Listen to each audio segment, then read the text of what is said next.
남편이 거액의 빚을 졌다고 위장해 이혼을 요구했다. 나는 슬픈 척 서류에 서명했고 절차가 끝나자마자 그는 기뻐하며 상간녀와 혼인신고를 하러 갔다. 변호사입니다. 3천억 원의 유산을 상속받으셨고 내일 입금됩니다. 이 시간에 누구지? 나는 손을 닦으며 현관으로 향했다. 문 밖에는 결혼 5년 차인 남편 오재혁이 서 있었다. 그런데 오늘따라 그의 안색이 좋지 않았다. 뒤에는 처음 보는 남자가 서 있었다. 검은 양복에 서류 가방을 든 잔뜩 굳은 표정의 남자였다. 재혁은 평소처럼 웃으며 서리아라고 부르지 않고 내 눈을 피하며 집 안으로 비집고 들어왔다. 낯선 남자도 그를 따라 들어왔다.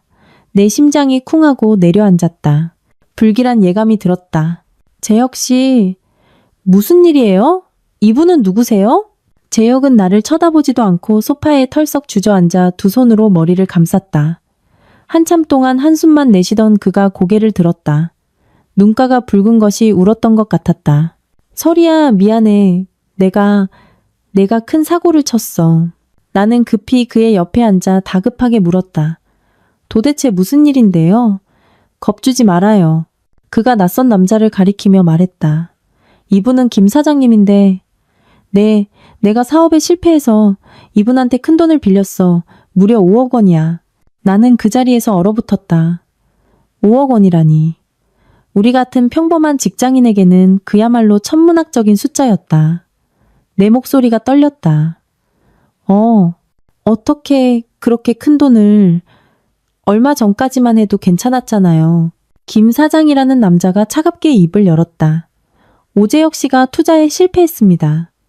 이 돈은 원금과 이자를 합한 금액이고 계약서에 명백히 서명했습니다. 오늘이 마지막 상환일입니다. 재혁은 머리를 쥐어뜯으며 고통스러운 표정으로 말했다. 못 갚아. 정말 못 갚겠어. 서리야, 저 사람들이 나를 가만두지 않을 거야. 당신한테도 찾아갈 거고 우리 둘 다 죽을지도 몰라. 나는 정신이 하나도 없었다. 심장이 미친 듯이 뛰었다. 그의 팔을 붙잡았다. 그럼 어떡해요? 같이 방법을 찾아봐요. 어떻게든. 방법 없어. 재혁이 내 말을 세차게 끊었다. 그는 나를 보며 내가 읽을 수 없는 단호한 눈빛으로 말했다. 당신을 지킬 방법은 하나뿐이야. 우리 이혼하자. 나는 내 귀를 의심했다. 내가 잘못 들었을 거라고 생각했다. 재혁 씨 뭐라고 했어요? 이혼?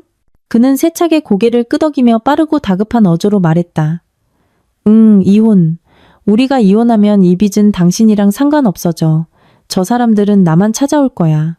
당신까지 끌어들일 수는 없어. 그는 마치 모든 것이 나를 위한 것처럼 말했지만 나는 어딘가 이상하다고 느꼈다. 5년의 결혼 생활 동안 그가 가끔 내 잔소리를 귀찮아하고 꾸밀 줄 모른다고 타박한 적은 있어도 이혼이라는 두 글자는 단 한 번도 꺼낸 적이 없었다. 나는 그의 얼굴에서 허점을 찾으려는 듯 그를 빤히 쳐다보았다. 정말이에요? 정말 나를 힘들게 하지 않으려고 그러는 거예요? 재혁이 대답하기도 전에 김 사장이라는 남자가 짜증스럽게 테이블을 톡톡 쳤다. 오 사장님, 제 시간은 소중합니다. 오늘 돈을 받든지 해결책을 보든지 해야 합니다. 그렇지 않으면 저도 가만히 있을 수 없습니다. 재혁은 그 말에 겁을 먹은 듯 서류 가방에서 서류 한 뭉치를 꺼내 내 손에 쥐어주었다. 서리야, 빨리 서명해. 이건 이혼 합의서야. 난 아무것도 필요 없어. 집, 예금 전부 당신 가져. 제발 나 때문에 당신까지 피해보게 하지 말아줘. 부탁이야. 그는 거의 애원하듯 말했다. 눈물까지 글썽였다.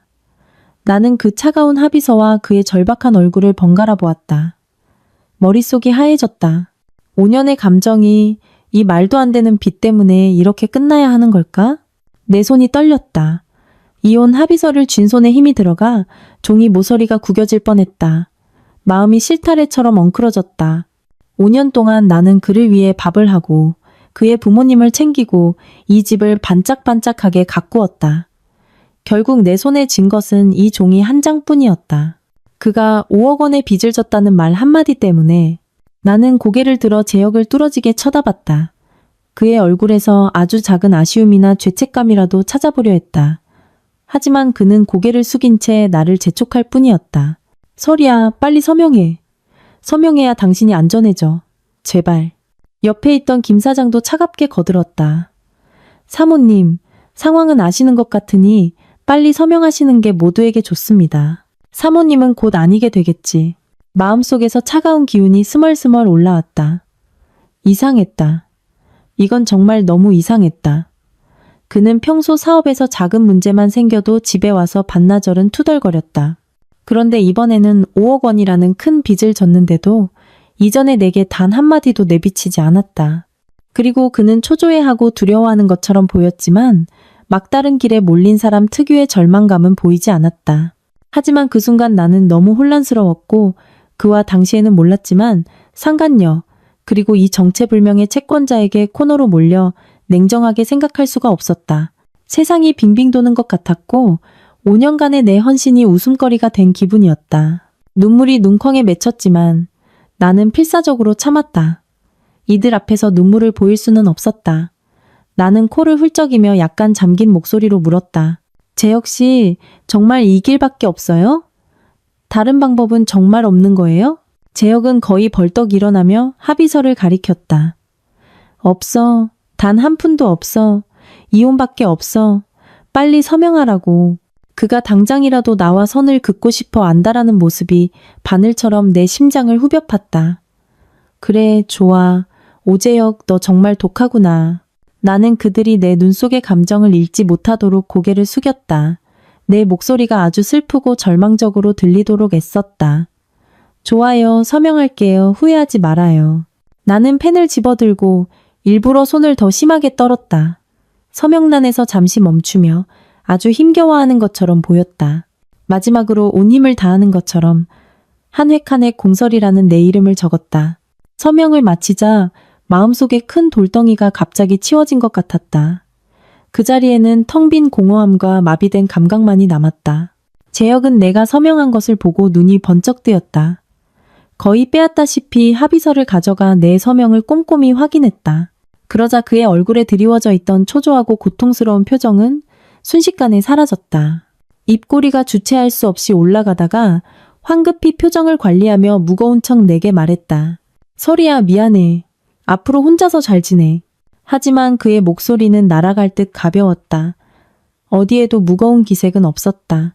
그 김 사장이라는 남자도 즉시 빛 독촉하던 얼굴을 거두고 합의서를 가방에 넣으며 재혁에게 고개를 끄덕였다. 그는 두말 없이 떠났다. 재혁은 자기 몫의 합의서를 조심스럽게 접어 품 안에 넣고 가슴을 툭툭 쳤다. 그럼 나도 갈게.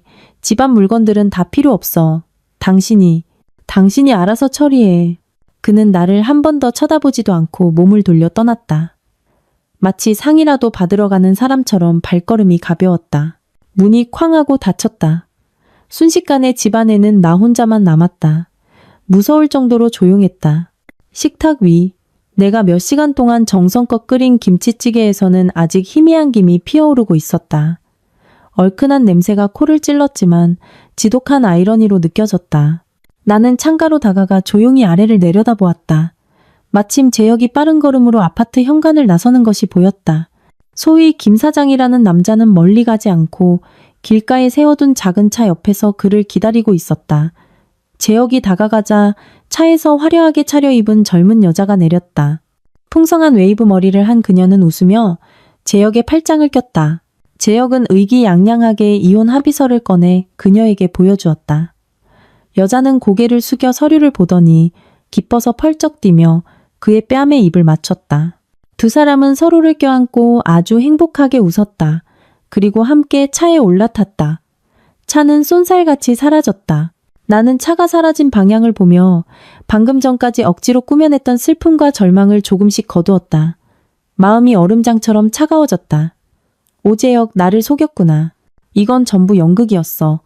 무슨 거액의 빚, 무슨 나를 힘들게 할까봐. 전부 개소리였잖아. 넌 그냥 저 여자 때문에 날 버리려고 이혼을 강요한 거야. 나는 커튼을 꽉 쥐었다. 손톱이 살을 파고들 것 같았다. 좋아. 내 소원대로 이혼해줬어. 하지만 이 일 절대로 이대로 끝나지 않을 거야. 차가 순식간에 시야에서 사라졌지만 나는 여전히 나무 토막처럼 창가에 서 있었다.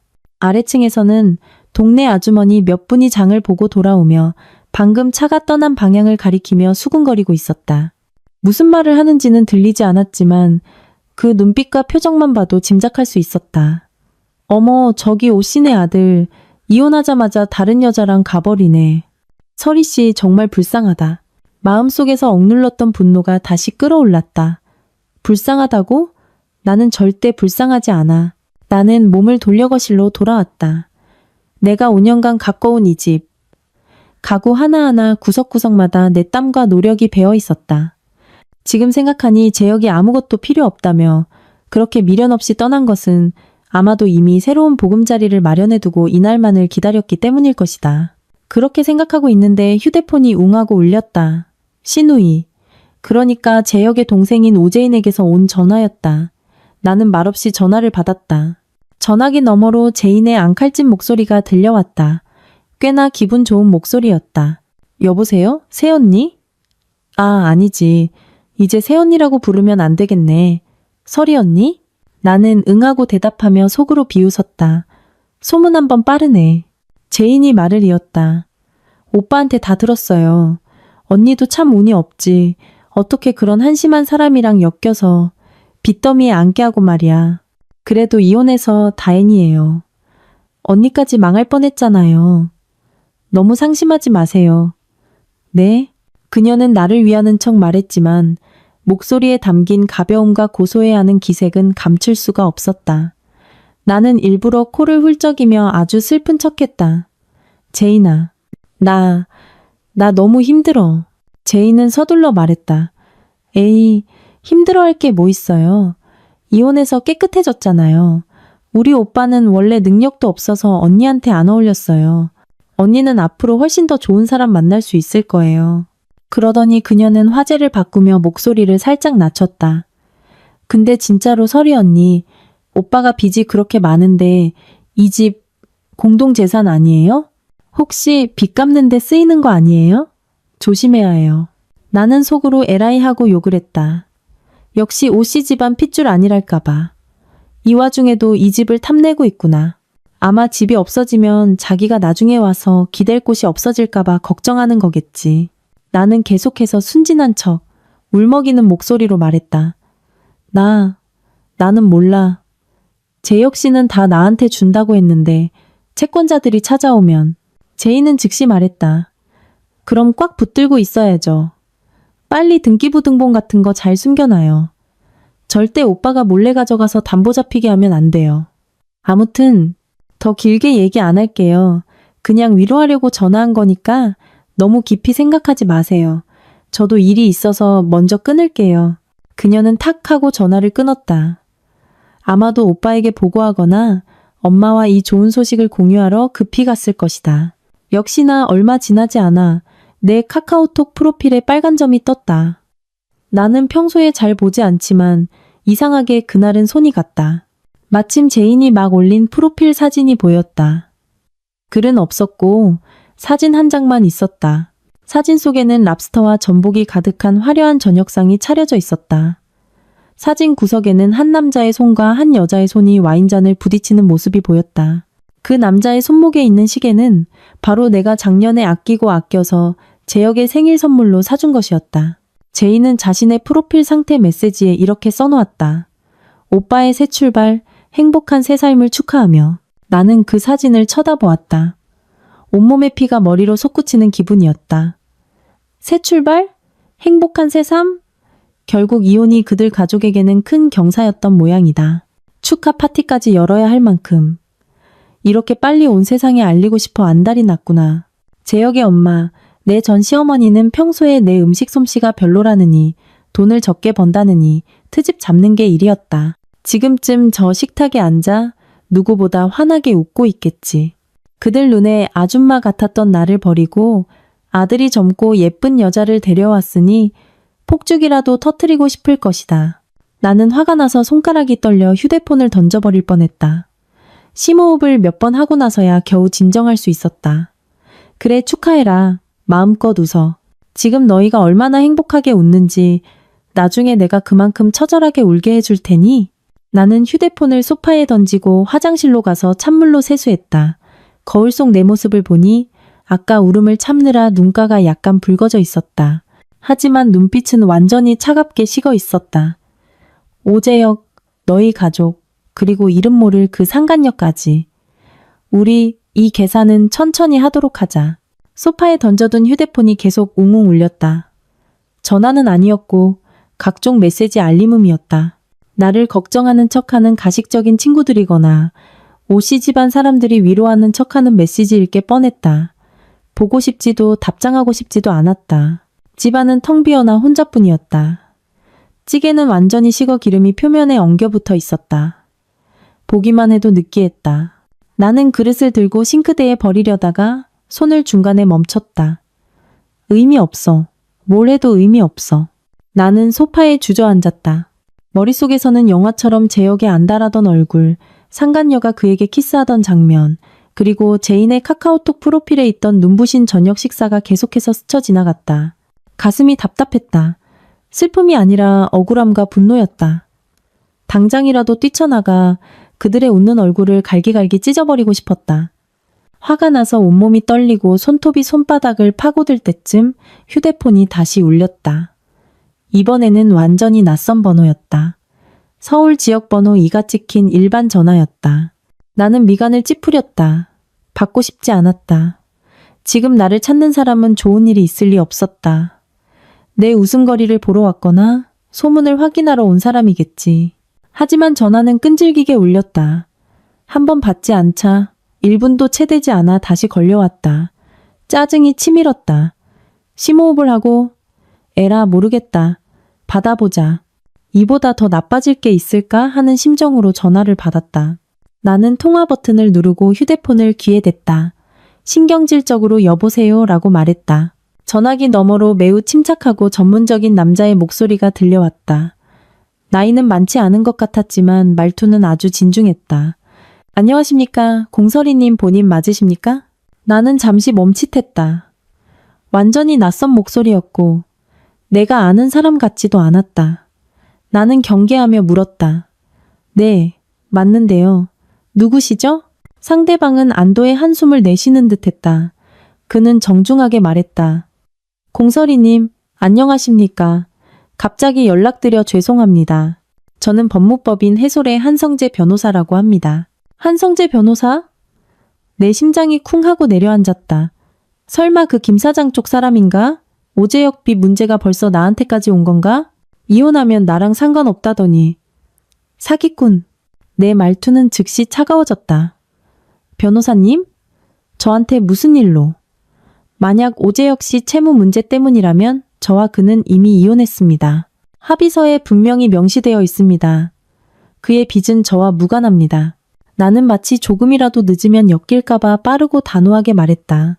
한 변호사는 잠시 말을 멈췄다. 조금 의외라는 듯했다. 이내 그는 더 부드러운 목소리로 말했다. 공설이님 오해하셨습니다. 제가 연락드린 것은 채무 문제와는 전혀 관련이 없습니다. 또한 전 남편이신 오재혁 씨와도 아무런 관계가 없습니다. 채권자가 아니라고? 나는 어리둥절했다. 그럼 무슨 일로 전화를 하셨죠? 한 변호사의 목소리가 수화기를 통해 명확하고 차분하게 들려왔다. 저는 위임에 따라 공식적으로 통지해드립니다. 고모 할머니이신 공은수님께서 생전에 남기신 유언장 및 관련 법률 문서에 따라 공설이님께서 고인의 명의로 된 모든 유산의 유일한 법적 상속인이 되셨습니다. 고모 할머니, 유산, 상속인? 이 단어들이 폭탄처럼 내 머릿속에서 터졌다. 머릿속이 하얘졌다. 고모 할머니. 아주 어릴 때 외국으로 가셔서 수십 년간 연락도 거의 없었고 평생 독신으로 사셔서 조금 괴짜라고 들었던 그 고모 할머니 돌아가셨다고? 그리고 내가 그분의 유산을 상속받았다고? 나는 한참 동안 말을 잇지 못했다. 혀가 꼬인 것 같았다. 뭐라고 하셨죠? 고모 할머니, 유산, 제가 잘못 들은 거 아니죠. 한 변호사는 확신의 찬 목소리로 대답했다. 잘못 들으신 것 아닙니다. 공은수님께서는 지난달 평온하게 영면하셨습니다. 고인의 유언장은 공증을 거쳤으며 완전히 합법적이고 유효합니다. 고인께서는 공설이님을 모든 재산의 상속인으로 지정하셨습니다. 나는 무의식적으로 물었다고. 고모 할머니께서 얼마나 남기셨는데요? 묻고 나서 바로 후회했다. 내가 너무 돈을 밝히는 것처럼 보였을 것이다. 하지만 너무 갑작스러운 일이라 제대로 반응할 수가 없었다. 한 변호사의 말투는 조금도 변함이 없었다. 여전히 차분하고 전문적이었다. 하지만 그가 이어서 한 말은 마치 벼락처럼 내 머리 위로 내리꽂혔다. 잠정적으로 계산한 바에 따르면 공은수님께서 남기신 유산은 해외 펀드, 주식, 부동산 및 은행 예금을 포함하며 총액은 원화로 약 3,000억 원입니다. 3천억 원? 귀에서 윙하는 소리가 나며 휴대폰을 놓칠 뻔했다. 내가 화가 나서 헛것을 듣고 있는 건가? 300만 원? 3억 원? 300억 원? 아니, 3,000억 원? 나는 소파에서 벌떡 일어났다. 목소리가 갈라졌다. 얼마라고요? 3,000억 원이요? 한 변호사가 확인시켜 주었다. 네, 공설이님, 3,000억 원입니다. 정확한 액수는 자산 정산 후 확정되겠지만 대략 이 범위에서 크게 벗어나지 않을 것입니다. 더 많으면 많았지 적지는 않을 겁니다. 나는 다리에 힘이 풀려 다시 소파에 주저앉았다. 입을 벌린 채 한마디도 할 수 없었다. 3,000억 원. 그게 대체 얼마야? 상상조차 할 수 없는 액수였다.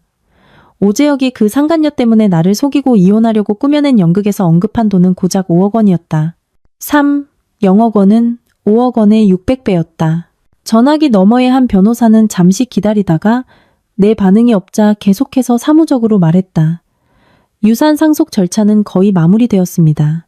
1차 자금 약 500억 원이 내일 오전 10시까지 지정하신 계좌로 입금될 예정입니다. 만약 지정 계좌가 없으시면 저희가 임시로 개설한 신탁 계좌로 입금해 드리겠습니다. 그때 확인해 주시기 바랍니다. 이후 자산 이전 및 관련 절차는 제가 다시 상세히 연락드리고 처리해 드리겠습니다. 내일 500억 원이 입금된다고? 나는 가슴을 부여잡았다. 심장이 터져 나올 것 같았다. 이 모든 것이 너무 비현실적이었다. 꿈을 꾸는 것 같았다. 나는 문득 가장 중요한 것이 생각났다. 숨을 헐떡이며 물었다. 한 변호사님, 이 사실을 또 누가 알고 있나요? 오재혁. 제 전 남편 가족들은 알고 있나요? 한 변호사는 매우 확신에 찬 목소리로 대답했다. 공은수님의 유언장에 명시된 사항으로 유산 관련 모든 절차는 철저히 비밀에 붙여야 합니다. 상속인 본인과 위임받은 변호인단을 제외하고는 어떤 무관한 제3자에게도 누설해서는 안 됩니다. 제가 알기로 오재혁 씨와 그 가족들은 이 사실에 대해 전혀 모르고 있습니다. 전혀 모르고 있다. 이 네 글자가 마치 가장 강력한 안정제처럼 내 심장에 밝혔다. 그들은 모른다. 오재혁도 상간녀도 내 전 시어머니와 시누이도 모두 모른다. 그들은 나라는 짐을 던져버리고 그 5억 원짜리 연극이 성공한 것에 대해 아직도 환호하고 축하하고 있을 것이다. 형용할 수 없는 감정이 발끝에서부터 머리끝까지 솟구쳐 올랐다. 기쁨도 흥분도 아니었다. 그것은 지독하게 차갑고 명료한 상쾌함이었다. 나는 휴대폰을 꽉 쥐었다. 너무 세게 쥔 나머지 손가락 마디가 하얗게 질렸다. 내 목소리는 아직 조금 떨리고 있었지만 어조는 완전히 달라져 있었다. 나는 한 변호사에게 말했다. 네, 한 변호사님. 알겠습니다. 알려주셔서 감사합니다. 구체적인 사항은 내일 만나서 다시 상의해도 될까요? 한 변호사는 나의 빠른 냉정함에 조금 놀란 듯 했지만 곧바로 응답했다. 물론입니다, 공설이님. 내일 다시 연락드려 구체적인 만남 시간과 장소를 정하도록 하겠습니다. 전화를 끊고 나서도 나는 여전히 뜨거워진 휴대폰을 꽉 쥐고 있었다. 고개를 들어 방금 전까지 나를 차갑고 절망적으로 만들었던 이 집을 둘러보았다. 창밖으로 오재혁과 상간녀가 사라졌던 하늘을 보았다. 입꼬리가 주체할 수 없이 아주 조금씩 천천히 올라갔다. 오재혁, 너희들 그렇게 기뻐했지? 새로운 시작을 축하했지? 귀찮은 짐을 덜었다고 생각했지? 좋아. 게임은 이제부터 진짜 시작이야. 전화가 끊긴 지 몇 분이 지났지만 나는 여전히 바보처럼 소파에 꼼짝 않고 앉아 있었다. 3,000억 원, 3,000억 원. 이 숫자가 머릿속에서 주마등처럼 빙빙 돌았다. 어지러울 지경이었다. 나는 심지어 내 허벅지를 몰래 꼬집어 보았다. 아야, 아팠다. 꿈이 아니었다. 나는 정말로 억만장자가 되었다. 아니, 조만장자가 된 건가. 거의 기억에도 없는 고모할머니 덕분에. 문득 아버지가 아주 오래전에 하셨던 말씀이 떠올랐다. 우리 집안이 옛날에는 꽤 잘 살았는데 시대가 변하면서 가세가 기울었다고. 고모할머니는 가장 먼저 외국으로 나가셨고 성격이 워낙 강직하셔서 평생 결혼도 안 하고 가족과 연락도 뜸했다고 들었다. 그런데 그분이 이렇게 대단한 분이셨을 줄이야. 심지어 유산을 전부 나에게 남기셨다니. 세상에, 이건 드라마에서도 이렇게는 안 쓰겠다. 심장이 북처럼 울리고 손바닥은 땀으로 축축했다.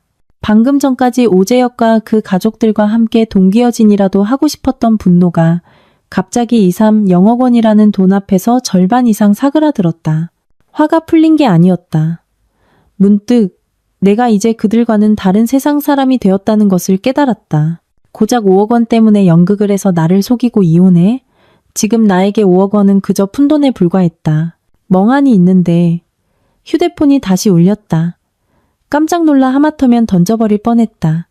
전 시어머니 번호였다. 나는 심호흡을 하고 표정을 가다듬은 뒤 전화를 받았다. 목소리는 일부러 조금 잠기게 해서 말했다. 여보세요, 어머님. 전화기 너머로 즉시 전 시어머니의 거만한 목소리가 들려왔다. 어머, 설이야. 전화는 왜 이렇게 늦게 받니? 아직도 울고 있니? 나는 속으로 비웃으며 대답했다. 아니에요. 그냥 마음이 안 좋아서 움직이기가 싫어서요. 전 시어머니는 한숨을 쉬며 가식적으로 말했다. 에휴, 마음 안 좋은 건 당연하지. 5년이나 같이 살았는데. 그래도 설이야, 이건 엄마가 하는 말인데 너도 좀 좋게 생각해. 재혁이 걔도 너 좋으라고 그런 거야. 너까지 끌어들이기 싫어서 그런 결정을 한 거지. 그 5억 원 작은 돈 아니잖니? 우리 집 몇 채는 살 수 있는 돈이야.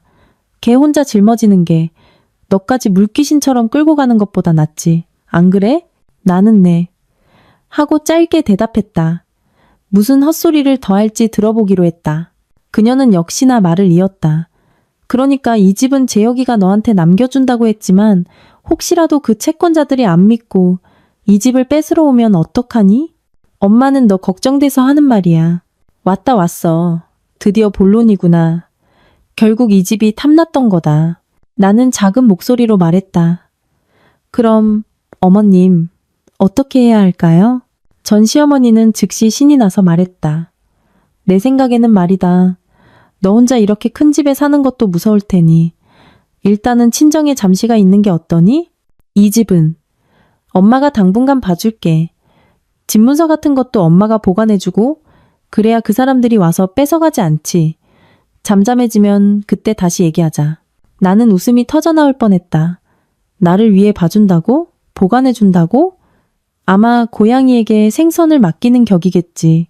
그때가 되면 이 집은 오씨 집안 명의로 바뀌어 있을 것이다. 나는 계속해서 순진한 토끼인 척 작은 목소리로 말했다.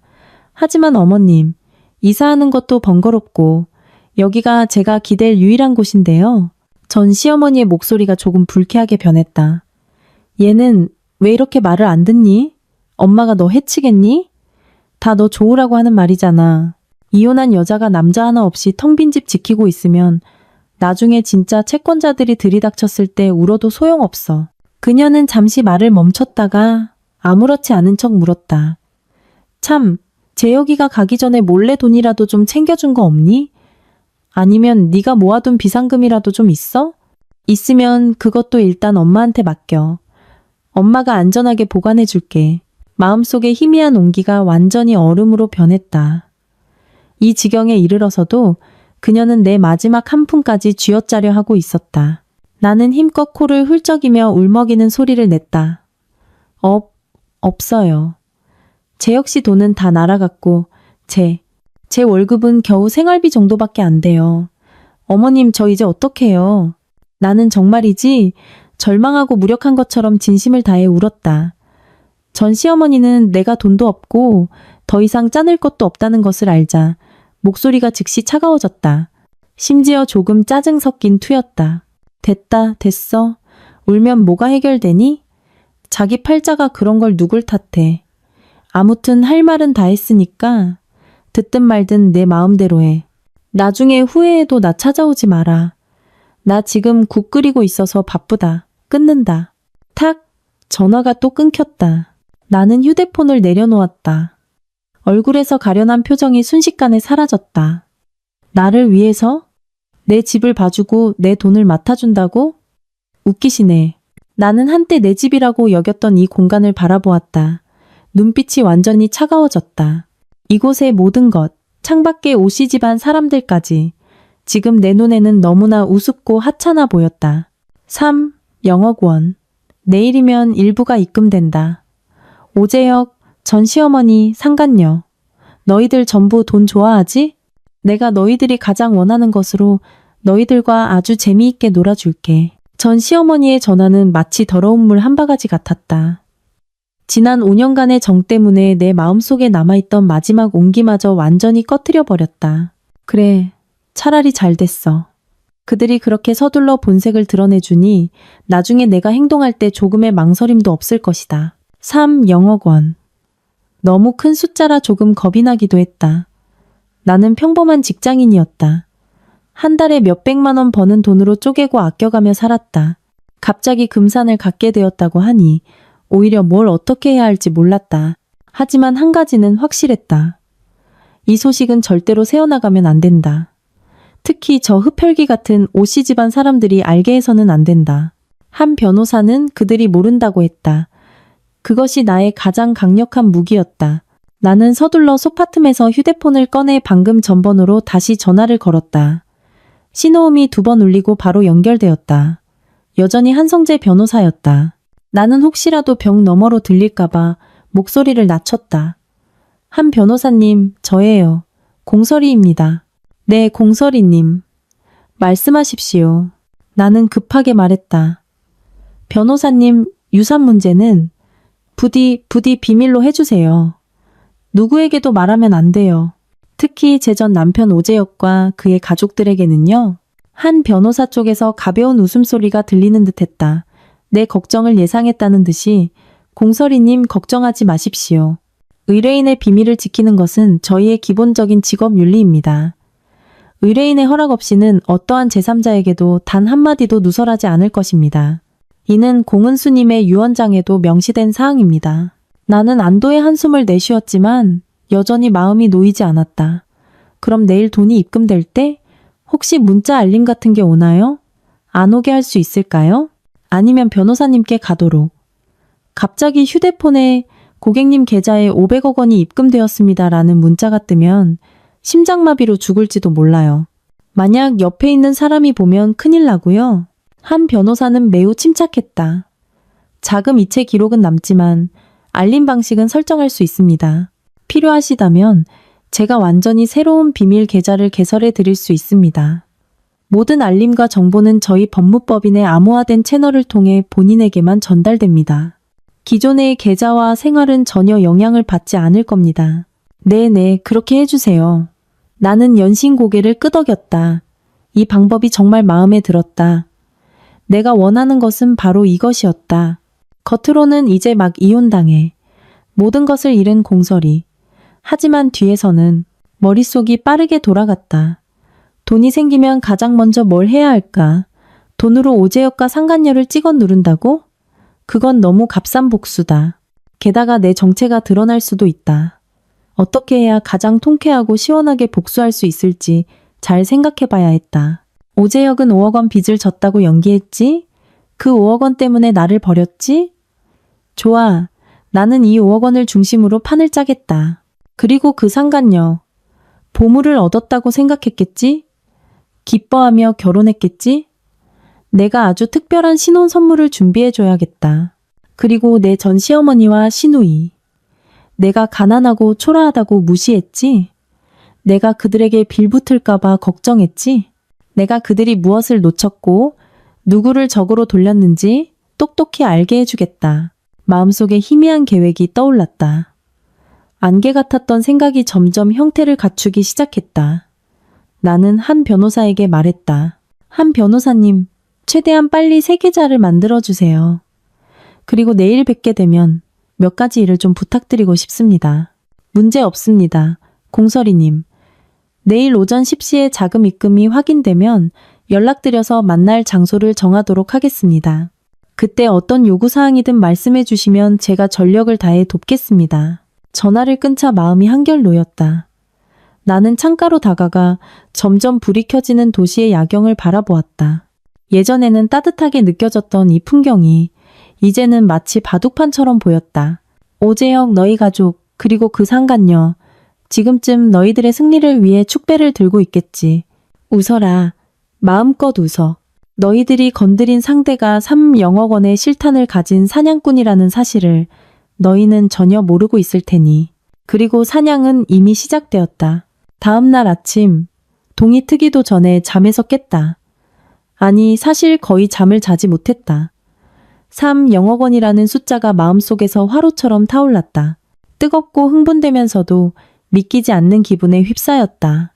거울 앞에서 양치질을 하며 눈밑이 조금 검고 안색이 창백한 내 모습을 보았다.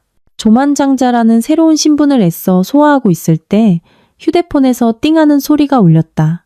문자 메시지 소리가 아닌 아주 가볍고 특별한 알림음이었다. 심장이 쿵하고 내려앉았다. 나는 입안에 거품을 뱉어내고 황급히 휴대폰을 집었다. 한성재 변호사가 보낸 암호화된 메시지였다. 공설이님, 1차 자금 500억 원이 안전하게 입금되었습니다. 언제든지 사용 가능합니다. 만남 시간과 장소는 곧 다시 연락드리겠습니다. 500억 원. 정말로 입금되었다. 나는 그 글자를 몇 번이고 반복해서 읽었다. 손끝이 저릿저릿했다. 그저 숫자일 뿐이지만 그 거대하고 묵직한 자신감이 순식간에 온몸을 채웠다. 휴대폰을 보며 바보처럼 웃고 있는데 갑자기 일반 벨소리가 날카롭게 울렸다. 깜짝 놀랐다. 집어보니 완전히 낯선 번호였다. 누구지? 이렇게 아침 일찍. 나는 잠시 망설이다가 전화를 받았다. 습관적으로 여보세요 라고 말했다. 전화기 너머로 젊은 여자의 교태 섞인 목소리가 들려왔다. 숨길 수 없는 더위 양양함과 과시욕이 묻어 있었다. 여보세요? 공설이 언니 맞으세요? 그 목소리. 머릿속으로 되짚어 보았다. 아는 사람은 아니지만 그 과장되고 꾸며낸 듯한 말투는 어제 아파트 아래에서 제역의 팔짱을 끼고 있던 그 웨이브 머리의 여자를 떠올리게 했다. 내 목소리가 차가워졌다. 네, 맞는데요. 누구시죠? 여자는 호호하고 웃었다. 마치 재미있는 일이라도 들은 것처럼. 저요?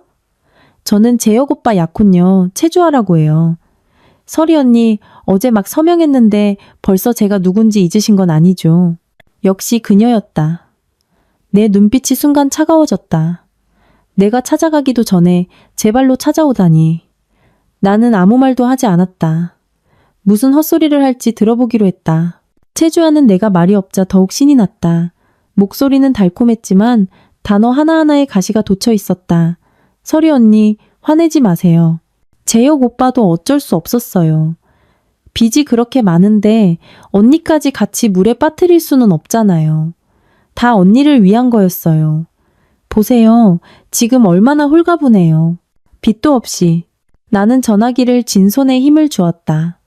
속으로는 비웃었지만 겉으로는 일부러 목이 맨 소리를 냈다. 너희들, 최주아는 서둘러 말했다. 어머 설이 언니 울지 마세요. 사실 제가 오늘 전화한 건 다른 뜻이 있어서가 아니에요. 그냥 사과드리려고요. 어쨌든 지금 제가 재혁 오빠랑 같이 있으니까요. 그리고 좋은 소식도 하나 알려드려서 언니도 저희를 위해 기뻐해 주셨으면 해서요. 좋은 소식? 나는 눈썹을 치켜떴다. 최주아는 흥분해서 말했다. 네, 저랑 재혁 오빠 오늘 오후에 혼인신고하러 가요. 오빠가 그러는데 그 빚은 제가 걱정할 필요 없대요. 곧 성사될 큰 프로젝트가 있어서 금방 갚을 수 있대요. 그리고 자금만 회수되면 강남에 있는 더 팰리스 73 펜트하우스 사주기로 약속했어요. 100평 넘는 테라스 딸린 그런 집이요. 그녀는 자랑을 늘어놓았다. 모든 단어에서 우월감이 뚝뚝 묻어났다. 재혁 오빠가 그러는데 예전에 언니랑 살 때는 너무 쪼들려서 힘들었대요. 이제 저랑 같이 살아야 비로소 진짜 사는 것 같을 거래요. 설이 언니도 너무 슬퍼하지 마세요. 인연이라는 게 억지로 되는 게 아니잖아요. 그렇죠? 나는 그녀가 재혁이 그려준 허황된 미래를 늘어놓는 것을 들으며 웃음이 터져 나올 뻔했다. 큰 프로젝트가 성사된다고? 자금이 회수된다고? 재혁에게 그런 능력이 있었으면 빚 때문에 이혼하는 연극까지 했을까? 귀신 속이는 소리였다. 명품 가방과 고급 주택밖에 모르는 저런 어리석은 여자나 속일 수 있는 거짓말이었다. 나는 계속 침묵하며 그녀가 마음껏 연기하도록 두었다. 채주아는 아마 내가 너무 슬퍼서 말을 잇지 못한다고 생각했는지 만족스러운 듯 한숨을 쉬었다. 그리고는 마치 선심 쓰듯 말했다. 그럼 서리 언니 이만 끊을게요. 저 피부 관리 받으러 가야 하거든요. 오후에 웨딩 촬영하려면 예쁘게 꾸며야죠. 언니도 앞으로 좋은 인연 만나시길 바랄게요. 안녕. 그녀는 탁 하고 전화를 끊었다. 나는 천천히 휴대폰을 내려놓았다. 얼굴에는 아무런 표정도 없었다. 혼인신고? 더 팰리스 73 펜트하우스? 좋아. 마침 내 계획을 어디서부터 시작해야 할지 고민이었는데. 채주아, 일부러 전화해서 알려줘서 고마워. 내 신혼 선물, 이 공설이가 확실하게 챙겨줄게. 채주아의 전화는 마치 윙윙거리는 파리처럼 역겨웠다. 피부관리? 웨딩 촬영? 나는 거울을 보며 뺨을 툭툭 쳤다. 그래 너희들. 그 마지막 행복을 마음껏 즐겨라. 나는 대충 티셔츠와 운동복 바지를 입고 머리를 아무렇게나 묶었다. 장을 보러 나가야 했다. 냉장고가 텅 비어가고 있었다. 예전에는 늘 재혁에게 해줄 밥을 생각했는데 이제 혼자가 되니 뭘 먹어야 할지도 몰랐다. 문을 열자마자 문 밖에 사람과 부딪힐 뻔했다. 자세히 보니 호랑이도 제 말하면 온다더니 문 밖에는 바로 내 전 시어머니와 그녀의 귀한 딸, 내 전 시누이 오재인이 서 있었다. 두 사람은 화려하게 치장하고 있었다. 금부치를 주렁주렁 달고 마치 잔칫집에 가는 듯한 차림이었다. 나처럼 초라한 사람 집에 올 모습은 아니었다. 전 시어머니 손에는 다 물러가는 사과가 담긴 봉지가 들려 있었다. 과일 가게에서 떨이로 파는 그런 물건이었다. 내가 문을 열자 전 시어머니의 까다로운 눈빛이 즉시 내 머리부터 발끝까지 훑었다. 미간의 주름이 모기를 잡을 수 있을 정도로 깊어졌다. 어머 설이야. 이게 무슨 꼴이니? 꼭 길 청소하는 사람 같네. 이혼한 지 하루밖에 안 됐는데 벌써 이렇게 초라해졌어? 제인이 옆에서 입을 가리고 웃으며 나를 위아래로 훑어보았다. 눈빛에는 경멸이 가득했다. 엄마 저것 봐. 우리 오빠랑 헤어지니까 바로 저렇게 되잖아. 제대로 된 옷도 하나 없나 봐. 나는 속으로 비웃었지만 겉으로는 고개를 숙이고 몸을 비켜 그들이 들어오게 했다. 어머님 제인아, 어떻게 오셨어요? 들어오세요. 전 시어머니는 그 썩은 사과 봉지를 거지에게 적선하듯 내 손에 쥐어주었다. 과일 가게 지나가는데 사과가 싸길래 넣어주려고 좀 사왔다. 너무 아끼지 말고 밥은 꼭 챙겨 먹어라. 나는 그 썩은 사과를 보며 속이 메스꺼웠지만 일단 받아서 감사합니다. 어머님하고 작게 말했다. 두 사람은 전혀 거리낌 없이 거실로 들어와 소파에 털썩 주저앉았다. 제이는 심지어 과장되게 코앞에서 손부채질을 했다. 언니 여기 온 지 하루밖에 안 됐는데 집에서 키키한 냄새가 나네. 창문 열어서 환기 좀 시켜요. 전 시어머니가 말을 받았다. 그래, 집은 사람이 살아야 온기가 도는 거야. 비워두면 금방 망가져. 그녀의 눈은 사방을 훑었다. 마치 이 집이 아직 얼마나 가치가 있는지 평가하는 것 같았다. 나는 의자 2개를 가져와 그들 맞은편에 앉았다. 아무 말도 하지 않았다. 전 시어머니가 헛기침을 하고 본론으로 들어갔다. 설이야, 어제 엄마가 한 말 생각해봤니? 너 혼자 이 집에 사는 것도 무섭고 차라리... 그녀의 말이 채 끝나기도 전에 제인이 끼어들었다. 맞아요, 설이 언니. 우리 오빠 빚이 5억 원이나 된다고요. 빚쟁이들이 얼마나 무서운데요. 만약 그 사람들이 여기까지 찾아오면 언니 혼자 어떡할 거예요? 무서워서 기절할걸요. 전 시어머니가 고개를 끄덕였다. 제인이 말이 맞아. 다 너 좋으라고 하는 말이야. 너는 지금 변변한 직장도 없지. 기댈 남자도 없지. 앞으로 어떻게 살려고 그래? 엄마 말 들어. 일단 이 집 명의를 나한테 넘겨. 내가 지켜줄게. 나중에 네가 안정되면 그때 다시 얘기하자. 나는 고개를 들어 죽이 척척 맞는 그들을 보았다. 마음속에서 분노가 치밀어 올랐다. 나를 위해서? 참말은 번지르르하게 하네. 나는 작은 목소리로 말했다. 어머님, 이 집은 재혁 씨가 저한테 남겨준다고 했어요. 그리고 집 문서도 지금 당장은 어디 있는지 모르겠어요. 못 찾는다고? 전 시어머니의 목소리가 즉시 높아졌다. 왜 못 찾아? 혹시 재혁이 그 자식이 몰래 가져간 거 아니야? 담보로 잡혔나? 그녀는 갑자기 초조해졌다. 마치 이 집이 이미 자기 것인 것처럼. 제인도 다급해졌다. 오빠가 어떻게 그래? 그럼 이 집은 어떻게 되는 거야? 나는 그들이 안절부절못하는 모습을 보며 속이 다 시원했다. 나는 불에 기름을 붓듯 더 무서워하는 척했다. 저는 몰라요.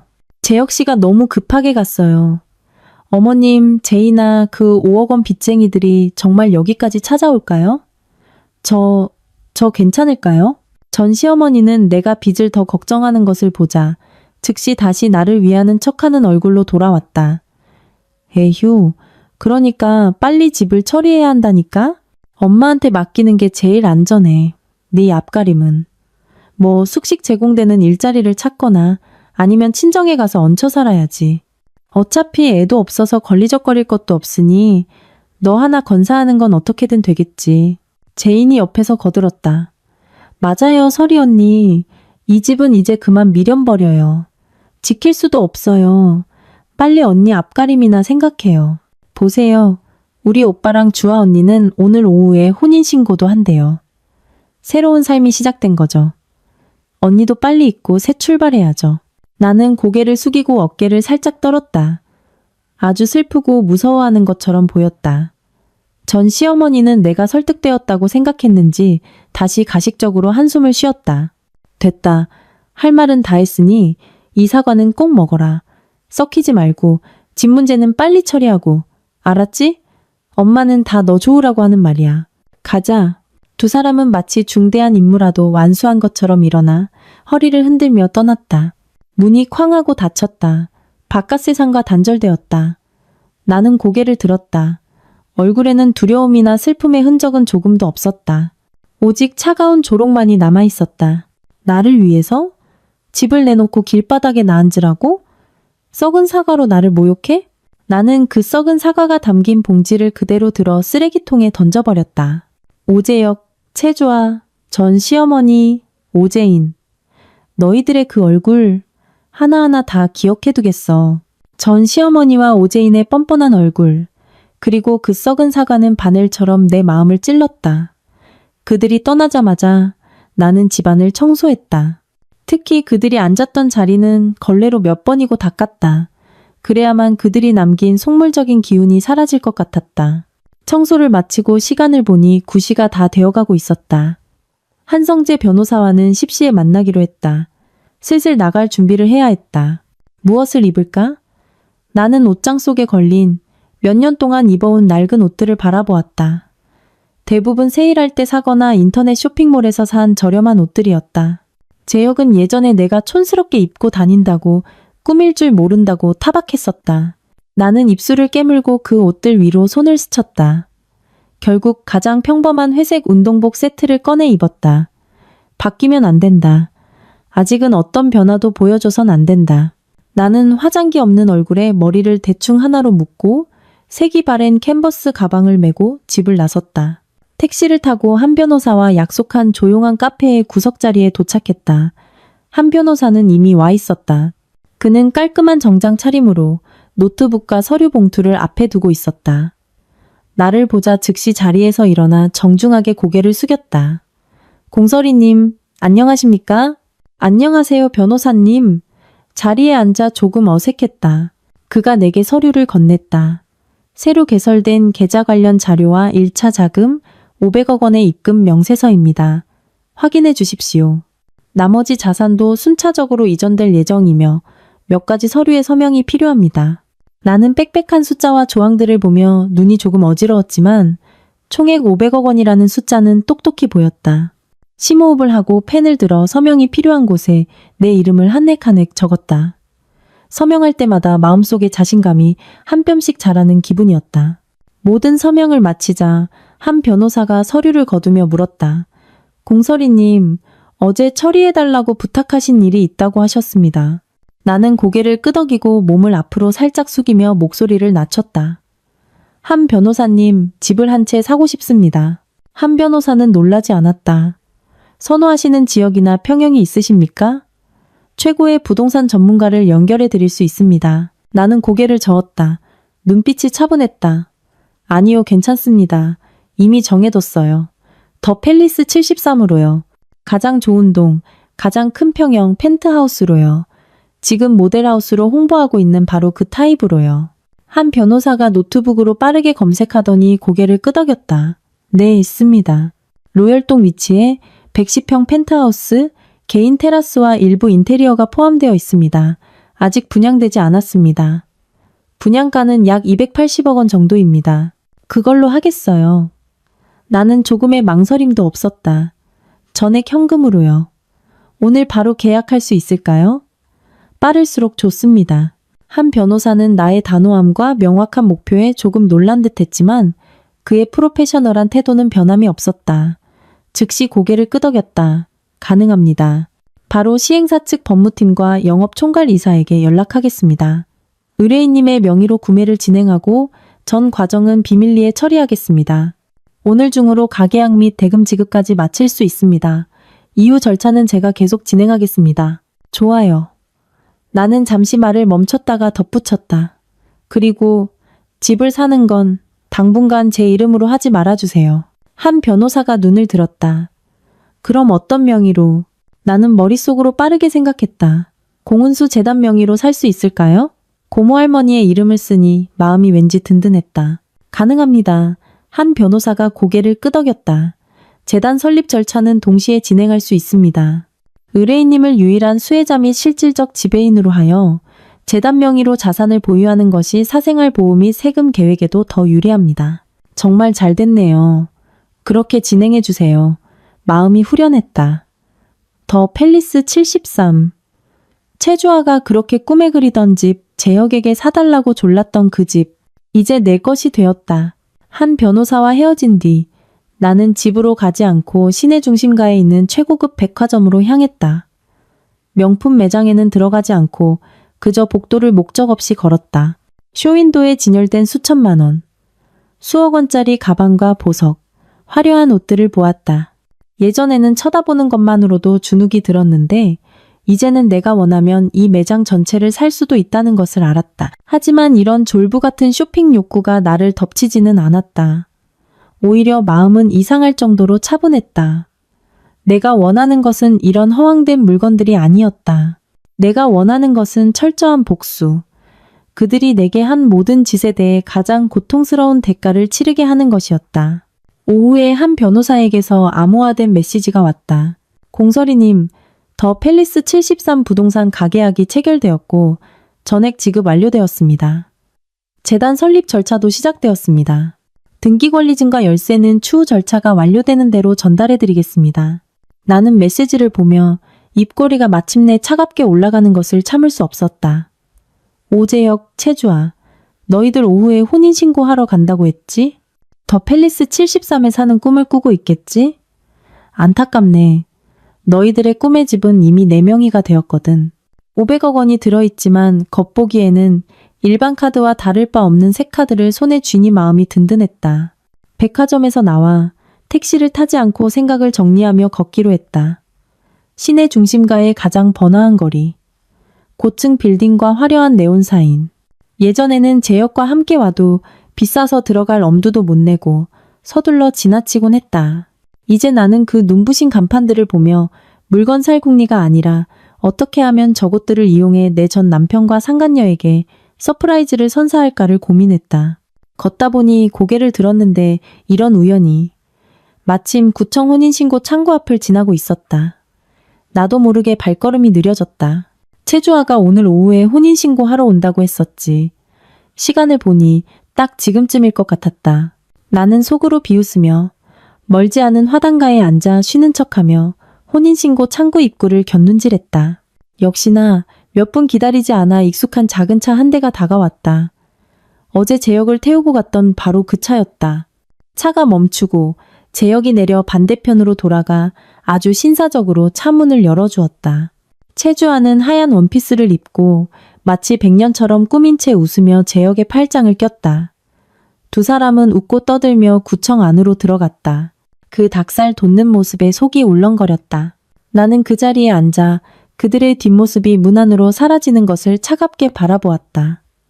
마음에는 아무런 동요도 없었다. 그저 비꼬고 싶을 뿐이었다. 혼인신고서 한 장이 나를 5년 동안 묶어두었는데 이제 그 종이가 저들을 얼마나 오래 묶어둘 수 있을까?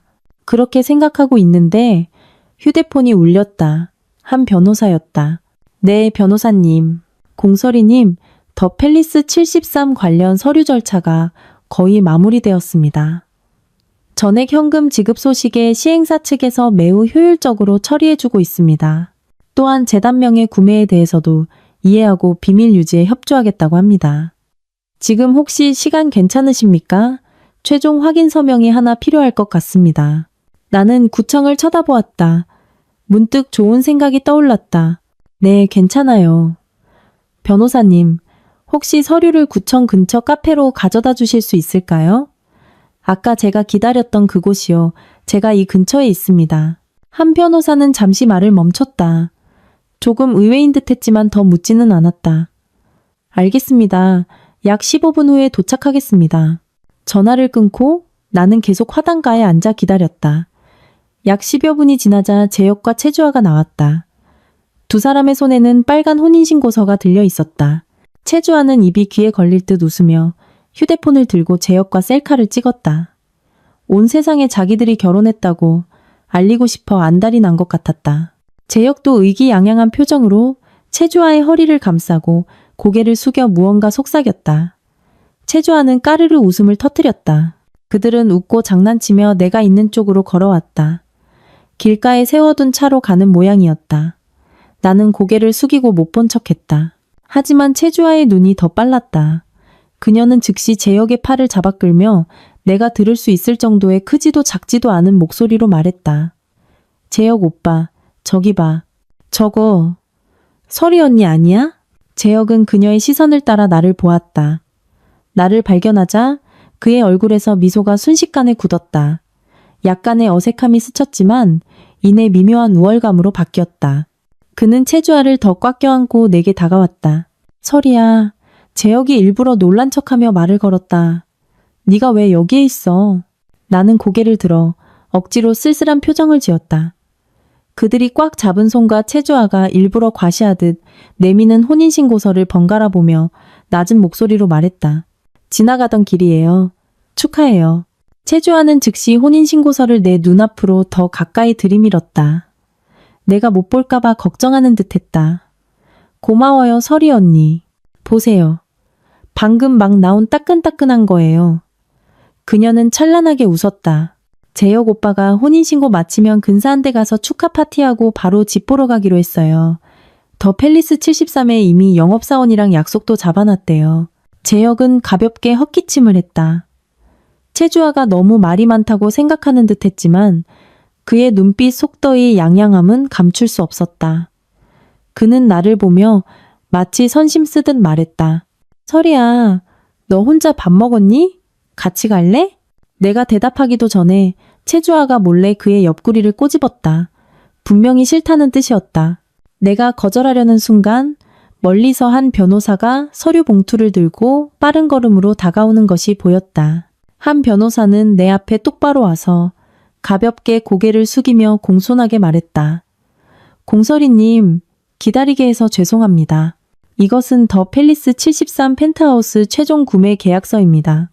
이곳에 서명 확인 부탁드립니다. 그리고 재단 설립 예비 승인 서류도 나왔으니 검토해 주십시오.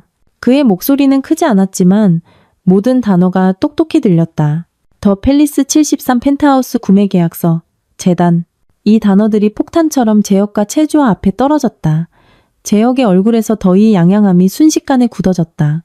그는 눈을 동그랗게 뜨고 믿을 수 없다는 듯 나를 쳐다봤다가 한 변호사를 쳐다봤다. 채주아의 미소도 얼굴에 그대로 얼어붙었다. 혼인신고서를 든 손을 내리는 것조차 잊었다. 그녀의 눈은 한 변호사가 든 서류 봉투에 고정되었다. 마치 눈빛으로 꿰뚫어 그 안을 확인하고 싶어 하는 것 같았다. 나는 한 변호사가 건넨 펜을 받아들었다. 계약서 내용은 보지도 않았다. 어차피 한 변호사가 다 알아서 처리했을 것이다. 나는 지정된 위치에 내 이름을 서명했다. 서류를 한 변호사에게 돌려주며 나는 담담하게 말했다. 됐습니다. 수고하셨어요, 변호사님. 한 변호사는 서류를 거두며 다시 고개를 숙였다. 천만에요, 공설이님. 이후 절차는 제가 계속 진행할 테니 걱정하지 마십시오.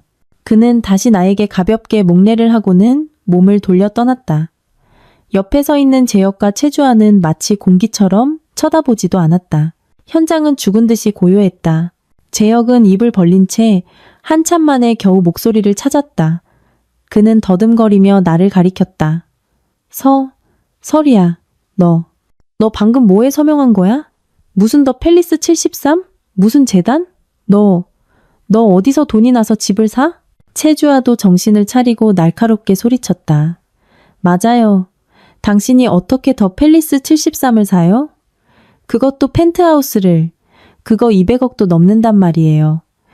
누구한테 사기치는 거예요? 혹시 사람 고용해서 우리 속이려고 연기하는 거죠? 나는 그들의 충격받고 의심하고 불안해하는 얼굴을 보며 속이 시원했다. 나는 얼굴에서 쓸쓸한 표정을 지우고 담담하게, 심지어 약간의 조롱 섞인 표정으로 말했다. 연기? 누구랑요? 변호사랑? 나는 잠시 말을 멈췄다가 재혁을 보았다. 내 돈이 어디서 났는지는 이제 오재혁 씨랑은 상관없는 일 아닌가요? 우린 어제부로 이혼했으니까요. 나는 어제와 이혼이라는 단어에 힘을 주어 말했다. 그리고는 마치 벼락이라도 맞은 듯한 그들의 표정을 더 이상 상대하지 않고 몸을 돌려 떠났다. 몇 걸음 걷자 뒤에서 채주아의 분노에 찬 목소리가 들려왔다. 재혁 오빠, 저 여자 무슨 뜻이야? 어디서 저런 돈이 났어? 혹시 오빠가 몰래 준 거 아니야? 재혁의 목소리는 다급하고 화가 나 있었다. 내가 무슨 돈이 있어서 줘?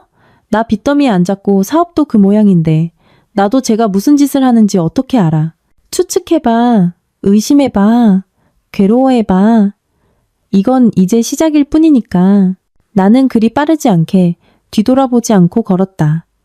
등 뒤에서 들려오는 다툼 소리는 바람에 흩날리는 낙엽처럼 희미하게 내 귀에 들려왔다. 채주아의 목소리는 날카롭고 급했다. 어떻게 더 팰리스 73을 사요? 그것도 펜트하우스를.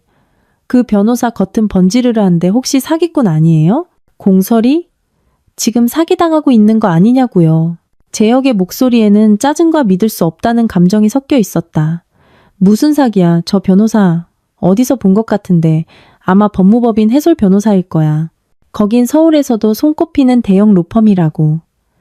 공설이가 무슨 돈이 있어서 저런 변호사를 쓰고 집까지 사? 돈이 어디서 났냐고? 혹시 이혼할 때 당신이 몰래 돈 챙겨준 거 아니에요? 오재혁? 똑바로 말해요. 채주아의 목소리에는 울음과 의심이 섞여 있었다. 내가 미쳤어? 내가 왜 걔한테 돈을 줘? 나 빚도 있고 사업 자금도 필요한데? 재혁의 목소리가 갑자기 멈췄다. 무언가 말실수를 했다는 것을 깨달은 듯했다. 그는 서둘러 목소리를 낮췄다. 여기서 싸우지 마. 일단 차에 타. 그리고는 차문이 쾅 하고 닫히는 소리와 엔진 시동 소리가 들려왔다. 나는 길모퉁이를 돌아 멈춰섰다. 벽에 기대어 긴 한숨을 내쉬었다. 방금 그 장면은 내가 상상했던 것보다 훨씬 더 통쾌했다. 특히 귀신이라도 본 듯한 재혁의 표정은 정말 볼만했다.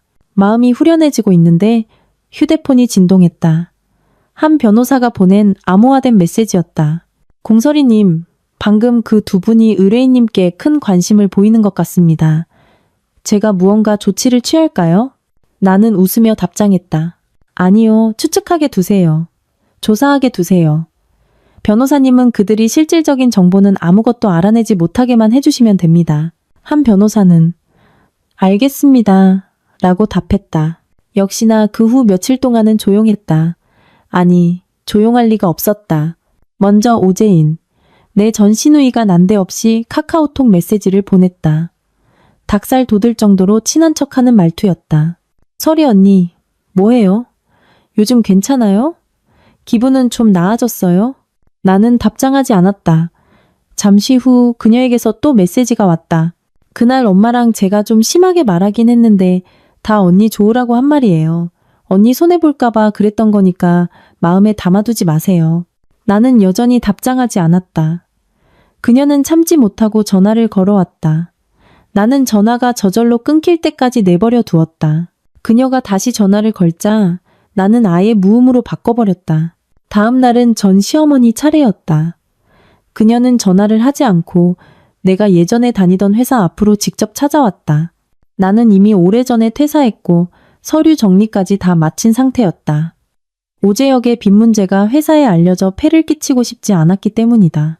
이 사실을 오씨 집안에는 알리지 않았는데 전 시어머니는 당연히 모르고 있었다.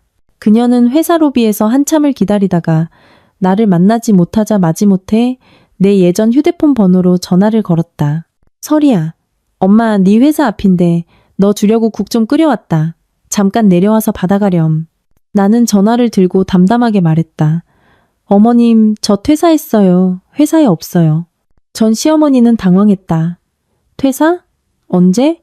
왜 갑자기 퇴사했어? 며칠 됐어요. 그냥 일하기 싫어서요. 전 시어머니는 다급해졌다. 그럼 어떻게 먹고 살려고? 월세, 공과금, 식비, 돈 들어갈 데가 한두 군데가 아닌데? 너 혹시 다른 일자리 구했니? 무슨 일인데? 어디서? 대우는 어떻고? 그녀는 마치 내 속을 다 들여다보려는 듯 질문을 쏟아냈다. 나는 담담하게 대답했다. 아직 못 구했어요. 당분간 좀 쉬려고요.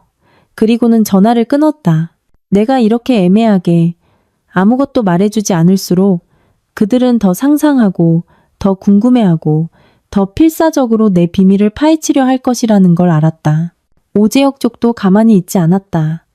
그는 감히 직접 나를 찾아오지 못하고 예전에 우리 공동의 친구였던 김대리를 통해 내 소식을 알아보려 했다. 김대리는 착한 사람이었다. 전화를 걸어와 한참을 우물쭈물하다가 본론으로 들어갔다. 설희 씨, 요즘 어떻게 지내요? 듣자 하니 퇴사했다면서요? 네, 힘들어서 좀 쉬려고요. 아, 그럼 앞으로 계획은 있어요? 재혁이 걔가? 저한테 부탁했는데 혹시 경제적으로 어려우면 예전 정을 생각해서라도 조금이라도 돕고 싶다고. 나는 웃음이 터져나올 뻔했다. 나를 돕겠다고? 족제비가 달개게 새해 인사하는 격이네. 나는 단호하게 말했다. 그 마음만 고맙게 받을게요. 괜찮아요. 모아둔 돈이 좀 있어서 당분간은 문제 없어요. 아, 다행이네요. 다행이야. 그리고 들었는데 혹시 집 샀다는 소문 사실이에요? 어디에? 좋은 집 구했어요? 드디어 본색을 드러냈다. 내 목소리가 놀란 듯이 변했다. 집이요? 누가 그래요? 제가 무슨 돈으로 집을 사요? 김 대리님 잘못 들으신 거 아니에요? 김 대리는 당황했다. 내가 이렇게 단호하게 부인할 줄은 몰랐던 것 같았다. 아, 아니, 재혁이가 그러는데 구청 쪽에서 당신이 무슨 부동산 계약서에 서명하는 걸 봤다고. 걔가 잘못 봤겠죠? 그날은 다른 일 때문에 갔다가 우연히 그 사람들 혼인신고하는 거 마주쳐서 인사만 나눈 거예요. 집을 사다니 말도 안 돼요. 김 대리는 내 말에 완전히 혼란스러워하며 마지못해 말했다. 아, 그럼 정말 잘못 봤나 보네요. 별일 없으면 됐어요. 그럼 몸조리 잘해요. 전화를 끊고 나는 오재혁과 그 가족들이 지금쯤 뜨거운 냄비 위에 개미처럼 안절부절못하고 있을 것을 알았다. 그들은 아무것도 알아내지 못할수록 내가 상상도 못할 비밀을 가지고 있다고 더 확신하게 될 것이다. 김 대리의 전화 이후 내 옛 휴대폰은 며칠 동안 조용했다. 오재혁 쪽은 분명히 가만히 있지 않고 어떻게든 내 갑작스러운 부의 출처를 파헤치기 위해 온갖 인맥을 동원하고 있을 것이다. 나는 그 덕분에 조용한 시간을 보냈다. 매일 집에서 드라마를 보거나 다음 계획을 구상했다. 가끔 한 변호사에게서 재단 설립 절차가 완료되었고 더 팰리스 73의 등기권리증과 열쇠도 곧 받을 수 있다는 진행 상황 보고 메시지가 왔다. 이런 소식을 들을 때마다 마음이 한결 든든해졌다. 그날 오후 나는 소파에 누워 사과를 먹고 있었다. 내가 직접 산 아삭하고 달콤한 사과였다. 전 시어머니가 준 썩은 사과와는 차원이 달랐다. 초인종이 다시 울렸다. 나는 미간을 찌푸렸다. 누구지? 설마 또 전 시어머니인가? 며칠 동안 조용해서 잠잠해진 줄 알았는데 나는 느릿느릿 현관으로 다가가 현관문 렌즈로 밖을 내다보았다. 정말이었다. 문 밖에는 바로 전 시어머니와 오재인이 서 있었다. 하지만 오늘의 분위기는 지난번과는 완전히 달랐다. 전 시어머니의 얼굴에는 미소가 가득했다. 주름이 모기를 잡을 수 있을 정도로 깊었다. 손에는 초라한 썩은 사과 대신 수입 키위와 체리가 담긴 고급스러운 과일 바구니가 들려 있었다. 척 봐도 비싸 보였다. 제인도 옆에서 환하게 웃으며 손에는 꽃다발을 들고 있었다. 해가 서쪽에서 떴나?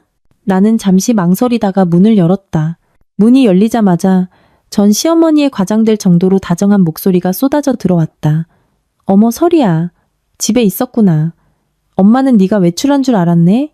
제인도 서둘러 꽃다발을 앞으로 내밀었다. 설이 언니 선물이에요. 마음에 드세요? 나는 꽃다발을 받지 않고 문 앞에서 그들을 막아섰다. 얼굴에는 아무런 표정도 없었다.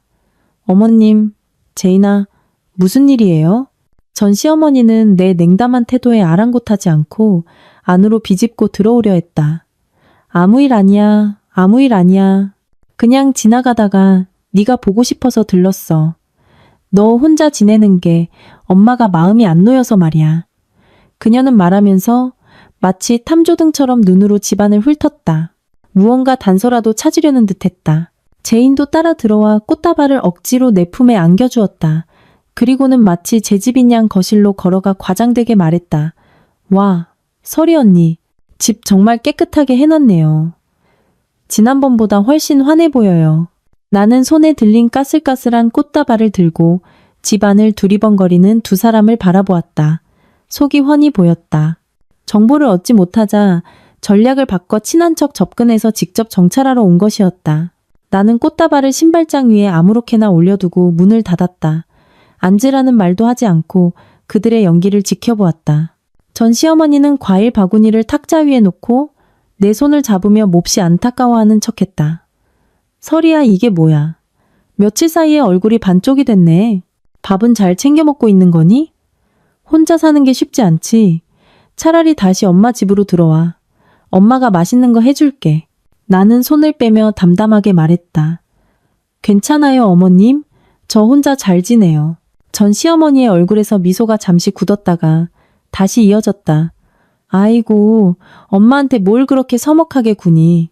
참 설이야, 너 퇴사했다는데 앞으로 계획은 있어? 아직 정한 게 없으면 제인이 아빠한테 부탁해서 그 회사에 편한 자리라도 하나 알아봐 줄까?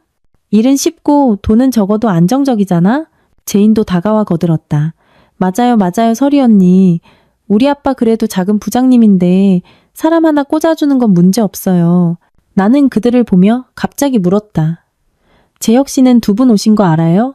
전 시어머니와 제인의 표정이 동시에 어색해졌다. 전 시어머니가 어색하게 웃으며 말했다. 걔는 걔 일로 바쁘지. 우리가 너 보러 오는 걸 걔한테 뭐하러 말해. 설이야, 엄마는 진심으로 널 걱정해서. 내가 그녀의 말을 끊었다. 어머님 혹시 무슨 소문이라도 들으셨어요? 전 시어머니의 눈빛이 흔들렸다. 소문이라니? 아니 아무것도 못 들었는데 그냥 지난번에 우연히 너 만났을 때 재혁이가 네가 어떤 변호사랑 얘기하는 걸 봤다고 무슨 집 사는 얘기 같았다고 하던데 진짜니? 너 혹시 사기당하는 거 아니야? 요즘 사기꾼들 많잖아. 드디어 참지 못하고 본론을 꺼냈다. 나는 속으로 비웃었지만 얼굴에는 적당히 당황하고 경계하는 표정을 지었다. 변호사요? 집을 사다니요? 재혁 씨가 잘못 봤겠죠. 제가 무슨 돈으로 집을 사요. 그냥 아는 사람이랑 얘기 좀 나눈 것뿐이에요. 내가 부인할수록 그들의 눈빛에는 의심과 호기심이 더 짙어졌다. 제인이 참지 못하고 끼어들었다. 설이 언니, 우리한테 숨기지 마요. 진짜 좋은 일 있으면 말해줘요. 우리도 같이 기뻐해 줄게요. 혹시 복권이라도 당첨됐어요? 전 시어머니가 그녀를 쏘아봤지만 이내 나를 보며 간절한 눈빛을 보냈다. 나는 내 속을 들여다보려는 듯한 그들의 모습이 우스웠다. 나는 고개를 저으며 더 담담하게 말했다. 복권 당첨 안 됐어요. 두 분 다 너무 앞서가시네요. 저는 그냥 평범한 이혼녀일 뿐이에요. 돈도 없고 직장도 없고요. 앞으로 어떻게 살지 막막해요. 내 말은 반은 진심이고 반은 거짓이었다. 말투에는 약간의 자조와 거리감이 섞여 있었다. 전 시어머니와 제이는 서로를 쳐다보았다. 분명히 믿지 않는 눈치였지만 내 입에서 더 이상 정보를 캐낼 수 없자 초조해 보였다. 전 시어머니는 잠시 더 앉아 있다가 날씨나 물가 같은 시덥잖은 얘기를 늘어놓으며 분위기를 풀고 다시 정보를 캐낼 기회를 노렸다. 하지만 나는 시종일관 차갑고 무덤덤하게 대했다. 결국 그들은 어쩔 수 없었다. 전 시어머니가 자리에서 일어나며 몸조리 잘해라, 자주 연락하라는 등의 공허한 말을 몇 마디 더 하고는 마지못해 제인을 데리고 떠났다. 문이 닫히고 세상이 조용해졌다. 나는 탁자 위에 놓인 값비싼 과일 바구니와 신발장 위에 어색한 꽃다발을 보며 입꼬리가 천천히 차가운 조소로 휘어졌다. 벌써부터 태도를 바꾸는군. 벌써부터 아양을 떨어? 안타깝네. 지금의 공설이는 너희들이 주는 작은 사탕 발림에 넘어갈 사람이 아니거든. 너희들이 준 이 물건들. 더러워서 만지기도 싫어. 전 시어머니와 오재인이 두고 간 과일 바구니와 꽃다발은 손도 대지 않았다. 청소 아주머니가 오셨을 때 그대로 가져가시라고 했다. 보기만 해도 역겨웠다. 그들의 작은 호의는 내 삶 영억 원에 비하면 먼지 한 톨에도 미치지 못했다. 지금 내 머릿속은 온통 어떻게 하면 오재혁에게 진짜 서프라이즈를 선사할까 하는 생각뿐이었다. 그는 자기가 곧 성사될 큰 프로젝트가 있다고 허풍을 떨었지? 그걸로 체주알을 꿰었지? 좋아. 나는 바로 그 큰 프로젝트부터 손을 대겠다. 나는 한성재 변호사에게 연락했다. 만나지 않고 암호화된 통신을 이용했다. 한 변호사님, 제 전 남편 오재혁이 최근에 어떤 프로젝트를 진행하고 있는지, 자금 상황은 어떤지 알아봐 주실 수 있을까요? 상세할수록 좋습니다. 한 변호사의 답장은 빨랐다. 가능합니다. 저희 전문 상업조사팀이 공개된 정보 및 합법적인 경로를 통해 확인할 수 있습니다. 보통 1, 2일 정도 소요됩니다. 좋아요, 최대한 빨리요. 나는 덧붙였다. 그리고 중요한 건 그 프로젝트가 순조롭게 진행되지 않도록 할 방법이 있는지도 알아봐 주세요. 한 변호사 쪽에서 몇 초간 침묵이 흘렀다. 무언가를 검토하는 듯 했다. 공설이님, 직접적인 불법 개입은 바람직하지 않습니다. 하지만 프로젝트 자체에 약점이 있다면, 예를 들어 자금줄이 빡빡하거나 경쟁사의 압박이 있거나 핵심 협력사가 입장을 바꾸는 등의 경우 시장 원리를 이용해 영향을 미치는 것은 가능합니다. 알겠습니다. 그럼 그의 약점을 찾아주세요. 비용은 제 계좌에서 처리해주세요. 알겠습니다. 조사 결과를 기다리는 이틀 동안 나는 이상할 정도로 평온했다. 오재혁의 좋은 시절이 끝나가고 있다는 것을 알았기 때문이다. 역시나 이틀 후 한 변호사에게서 상세한 보고서가 도착했다. 보고서에 따르면 오재혁은 실제로 스마트홈 관련 프로젝트를 진행하고 있었다. 거창하게 포장했지만 실제로는 기술도 미성숙하고 시장 전망도 불투명했다. 그는 이 프로젝트를 위해 그동안 모아둔 얼마 안 되는 돈을 전부 쏟아부었고 개인 명의로 사채까지 끌어다 썼다. 그 중에는 나를 속여 이혼할 때 언급했던 5억 원도 포함되어 있었다. 사실 그 돈은 사채업자 친구에게 빌린 것으로 겉모습을 꾸미고 상간녀를 구슬리기 위한 것이었다. 지금 프로젝트는 꽉 막혀 있었다. 제품은 나오지 않고 투자금은 바닥을 드러내고 있었다. 채권자들은 이미 독촉을 시작했다. 그는 지금 사방으로 투자자를 찾아다니며 구멍을 메우기 위해 동분서주하고 있었다. 보고서 말미에는 오재혁의 프로젝트에 관심을 보일 만하거나 현재 접촉 중인 소규모 투자회사들의 명단도 첨부되어 있었다. 나는 보고서를 보며 웃었다. 하늘이 돕는구나. 나는 즉시 한 변호사에게 지시했다. 명단에 있는 회사들 오재혁과 얘기가 어디까지 진행되었든 상관없이 전부 발을 빼게 하거나 아주 까다로운 조건을 제시해서 오재혁 스스로 포기하게 만드세요. 가능합니다. 저희가 중개인을 통해 해당 프로젝트의 막대한 리스크를 암시하거나 더 좋은 투자처를 제시하는 방식으로 접근할 수 있습니다. 약간의 비용이 필요하지만 크지는 않습니다. 얼마든지 쓰세요. 나는 한 가지를 더 생각했다. 그리고 그에게 강력한 경쟁사를 하나 만들어줄 방법은 없을까요? 그 말씀은 새 회사를 하나 차리는 거죠. 사업 분야는 그의 프로젝트와 유사하게 하고 그의 핵심 기술 인력을 빼내거나 거대 자본이 이 시장에 진입할 것이라는 소문을 퍼뜨려서 그의 생존 공간을 압박하는 겁니다. 한마디로 그가 사면초가에 빠졌다고 느끼게 만드는 거죠. 말하면서 내 마음속에 도끼가 솟아올랐다. 한 변호사는 즉시 응답했다. 완벽히 가능합니다. 새 회사는 재단 산하의 페이퍼 컴퍼니를 이용하면 신속하게 처리할 수 있습니다. 인력 스카우트와 정보 유포도 모두 준비할 수 있습니다. 좋아요. 즉시 진행해 주세요. 나는 잠시 말을 멈췄다가 덧붙였다. 기억하세요. 모든 움직임은 정상적인 상업 활동처럼 보여야 합니다. 저와는 아무런 관련이 없어야 하고요. 걱정 마십시오.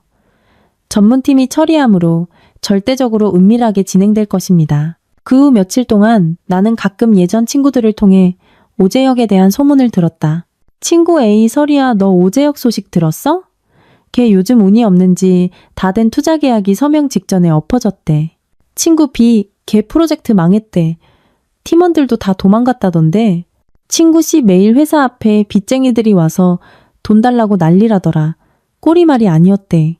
소식을 들을 때마다 마음이 한결 편안해졌다. 한 변호사의 작전이 효과를 보고 있다는 뜻이었다. 오재혁은 지금쯤 머리 없는 파리처럼 사방으로 부딪히며 왜 잘 되어가던 프로젝트가 갑자기 사면초가에 빠졌는지 도무지 이해하지 못하고 있을 것이다. 그는 아마 자신의 운이 나쁘거나 능력이 부족하다고 생각하겠지.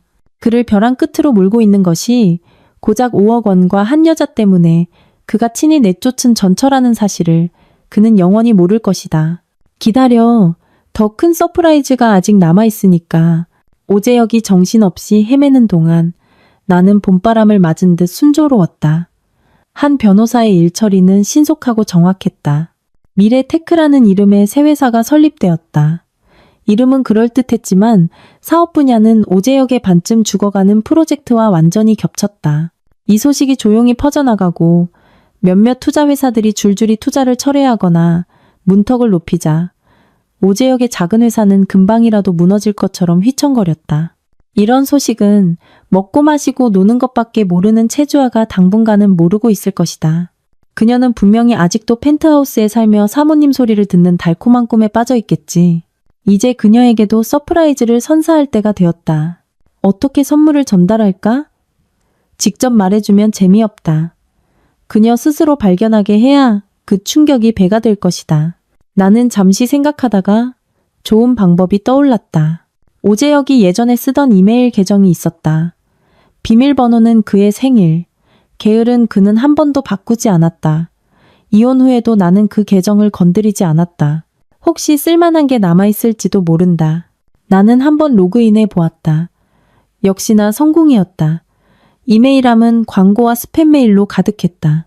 나는 인내심을 갖고 한참을 뒤진 끝에 그와 그의 사채업자 친구가 주고받은 메일 몇 통을 찾아냈다.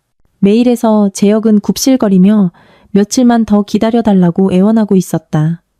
투자가 곧 성사될 것이라고 했다. 상대방의 말투는 매우 험악했고 돈을 갚으라고 독촉했다. 5억 원짜리 차용증에 대한 언급도 있었다. 심지어 재혁의 자필 서명과 지장이 찍힌 차용증 스캔본까지 첨부되어 있었다. 이런 호랑이도 제 말하면 온다더니 나는 차용증 스캔본이 첨부된 메일을 새로 만든 익명 이메일 계정으로 전달했다. 그리고 한 변호사에게 최주아가 우연히 마주칠 수 있는 전혀 상관없어 보이는 사람을 한 명 찾아달라고 부탁했다. 한 변호사는 택배 기사로 위장한 사설 탐정을 고용해 최주아가 자주 가는 피부 관리실 근처에서 대기시켰다. 그날 오후 최주아는 막 피부 관리를 받고 기분 좋게 나왔다. 재혁과 저녁을 먹으러 갈 참이었다. 그때 택배기사가 실수로 그녀와 부딪혔다. 그의 손에 들려있던 서류 봉투가 땅에 떨어지며 종이 몇 장이 흩어졌다. 아, 죄송합니다. 죄송합니다. 택배기사가 서둘러 사과하며 허둥지둥 서류를 주었다. 최주아는 부딪힌 것에 짜증이나 막 화를 내려고 했는데 눈이 바닥에 떨어진 맨 위종이에 꽂혔다. 차용증, 오재혁의 서명, 그리고 눈에 띄는 금 5억 원정, 500,000 이라는 글자. 너무나 선명했다. 그녀의 얼굴이 순식간에 굳었다. 화를 낼 겨를도 없이 그녀는 그 종이를 가리키며 물었다. 이게 뭐예요? 택배기사는 황급히 종이를 주워 서류 봉투에 다시 집어넣으며 중얼거렸다. 아무것도 아닙니다. 잘못 배달된 폐지예요. 그는 말을 마치고 전동 스쿠터에 올라타 황급히 사라졌다. 채주아는 그 자리에 멍하니 서 있었다. 얼굴이 하얘졌다가 파래졌다. 그녀는 바보가 아니었다. 그 서명은 분명히 오재혁의 것이었다. 5억 원 차용증. 오재혁이 정말로 그렇게 큰 빚을 졌다고? 프로젝트가 곧 성사돼서 금방 갚을 수 있다더니? 이 돈은 자기가 걱정할 필요 없다더니? 그녀는 즉시 휴대폰을 꺼내 재혁에게 전화를 걸었다. 목소리가 날카롭고 급했다. 오빠, 어디야? 내가 방금 뭘 봤는데? 오빠, 혹시 누구한테 5억 원 빚졌어? 도대체 어떻게 된 거야? 그 후의 대화는 대충 짐작이 갔다. 재혁은 어떻게든 변명하며 오래된 빚이고 곧 갚을 수 있으니 걱정 말라고 했겠지. 하지만 의심의 씨앗은 한번 심어지면 금방 뿌리를 내리고 싹을 틔우는 법이다. 게다가 재혁 회사의 문제는 실제했다. 며칠 지나지 않아 채권자들이 회사문 앞까지 찾아와 돈을 달라고 소란을 피우는 영상이 찍혀 동네 커뮤니티에 올라왔다. 영상은 금방 삭제되었지만 볼 사람은 다 봤을 것이다. 쇼핑과 가십을 좋아하는 채주아가 그것을 놓쳤을 리 없었다. 그녀는 마침내 참지 못하고 재혁 회사의 진짜 상황을 몰래 알아보기 시작했다. 조사 결과는 충격적이었다. 투자 철회, 팀 해체, 프로젝트 무산, 그리고 산더미 같은 빚. 이전에 재혁이 그녀에게 그려주었던 아름다운 미래는 전부 거품이었다. 듣자 하니 그녀는 재혁과 크게 싸웠다고 한다. 회사에서 울고불고 난리를 치며 물건을 다 부수고 왜 자기를 속였냐고, 더 팰리스 73은 이제 어떻게 되는 거냐고 따졌다고 한다. 재혁은 채권자들과 산더미 같은 문제에 시달려 이미 붕괴 직전이었다. 그런 그가 그녀를 달랠 수 있을 리 없었다. 두 사람은 천지가 뒤집힐 듯이 싸웠고 결국 채주아는 울면서 회사에서 뛰쳐나왔다고 한다. 눈이 퉁퉁 부을 정도로 울었다고 했다. 예전에 그더이 양양하고 행복을 과시하던 모습은 온데간데 없었다. 나는 이 소식을 새로 산 넓고 밝은 더 팰리스 73 펜트하우스에서 한 변호사가 고용해준 가사도우미가 타준 차를 마시며 들었다. 창밖의 햇살은 눈부셨고 도시의 풍경이 한눈에 들어왔다. 나는 찻잔을 가볍게 흔들며 웃었다. 채주아, 꿈에서 깨어난 기분이 어때? 네가 낚은 게 황금알을 낳는 거위인 줄 알았더니 속이 텅 빈 뜨거운 감자였네. 채주아가 난리를 치는 동안 내 마음은 시원했다. 하지만 아직 부족했다. 그들끼리 싸우게 하는 것만으로는 너무 값싼 복수였다. 불을 더 지펴서 이 소태물을 완전히 끓게 만들어야 했다. 그들이 서로의 본색을 드러내고 서로를 물어뜯게 만들어야 했다. 시기가 무르익었다. 재혁은 빚과 실패로 벼랑 끝에 몰렸고 채주아의 꿈은 산산조각 났다. 의심과 분노가 극에 달했다. 지금이야말로 폭탄을 투하하기에 가장 좋은 때였다. 그 폭탄은 바로 재혁이 애초에 나를 속여 이혼한 진실이었다. 어떻게 터뜨릴까? 당연히 내가 직접 말할 수는 없다. 재미없다. 그들이 스스로 발견하게 하거나 그들이 의심할 수 없는 권위 있는 출처를 통해 듣게 해야 했다. 나는 한 사람이 떠올랐다. 애초에 재혁과 함께 연기했던 그 김 사장, 그 사채업자. 그는 핵심 증인이었다. 나는 한 변호사에게 김 사장의 신상과 연락처를 조사해달라고 부탁했다. 한 변호사는 금방 답장을 보내왔고 덤으로 정보 하나를 더 주었다. 그 김 사장도 최근 자금 사정이 좋지 않아서 재혁이 돈을 갚지 않자 몹시 화가 나 있는 상태라고. 게다가 그는 겁이 많아 일이 커지는 것을 원치 않는다고 했다.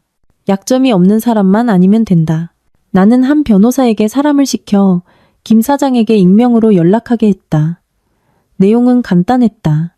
그가 우연히 재혁이 어떻게 자신과 짜고비 때문에 이혼하는 연극을 꾸몄는지, 지금 분노에 차 진실을 갈망하는 채주와 같은 사람에게 흘리기만 하면 재혁이 진 빚의 일부를 누군가 대신 갚아줄 것이라고.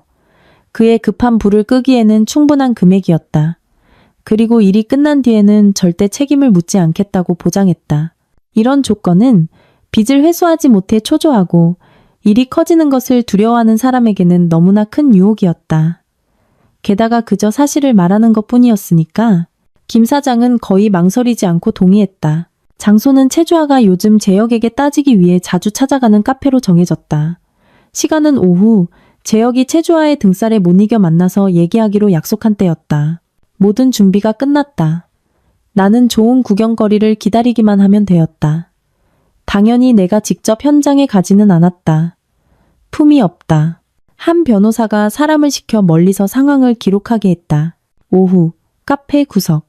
듣자 하니 최주아는 재혁을 보자마자 굳은 표정으로 회사가 도대체 어떻게 된 거냐고, 소문이 사실이냐고, 5억 원의 빚은 도대체 어떻게 된 거냐고 따져 물었다고 한다. 재혁은 여전히 버티며 사업상 정상적인 손실이고 곧 재기할 수 있다고 둘러댔다. 바로 그때 김 사장이 우연히 그 카페에 나타났다. 우연히 재혁을 발견하고는 반갑게 다가와 인사를 건넸다. 어이구, 오 사장, 이런 데서 다 보네. 여자친구랑 데이트 중인가? 그의 시선이 최주아를 훑었다. 그는 일부러 재혁에게 말했다. 이야, 오 사장 능력 좋은데? 이혼하자마자 바로 새 애인을 만들었네.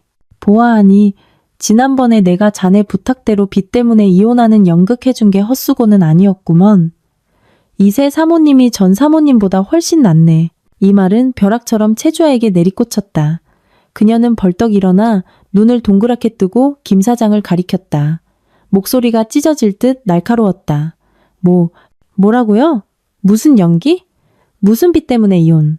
김 사장은 깜짝 놀란 표정으로 순식간에 새하얗게 질린 재혁의 얼굴과 최주아를 번갈아 보았다. 마치 말실수라도 한 것처럼 서둘러 손사래를 쳤다. 어라? 혹시 이세 사모님은 아직 모르셨나? 오 사장 말 안 했어? 아이고, 이놈의 입방정. 오해입니다. 오해. 나 아무 말도 안 했어요. 갑니다, 가. 그가 가려고 하자 최주아가 그의 팔을 꽉 잡았다. 손톱이 살을 파고들 기세였다. 어딜 가요? 똑바로 말해요. 무슨 연기냐고. 도대체 어떻게 된 일이냐고요. 김 사장은 어쩔 수 없이 붙잡혀 잿빛이 된 재혁과 거의 미쳐버릴 것 같은 최주아를 보며 난처한 표정을 지었다. 그리고는 마지못해 더듬거리며 모든 것을 털어놓았다. 그게. 오 사장이 예전에 부탁을 좀 해서요.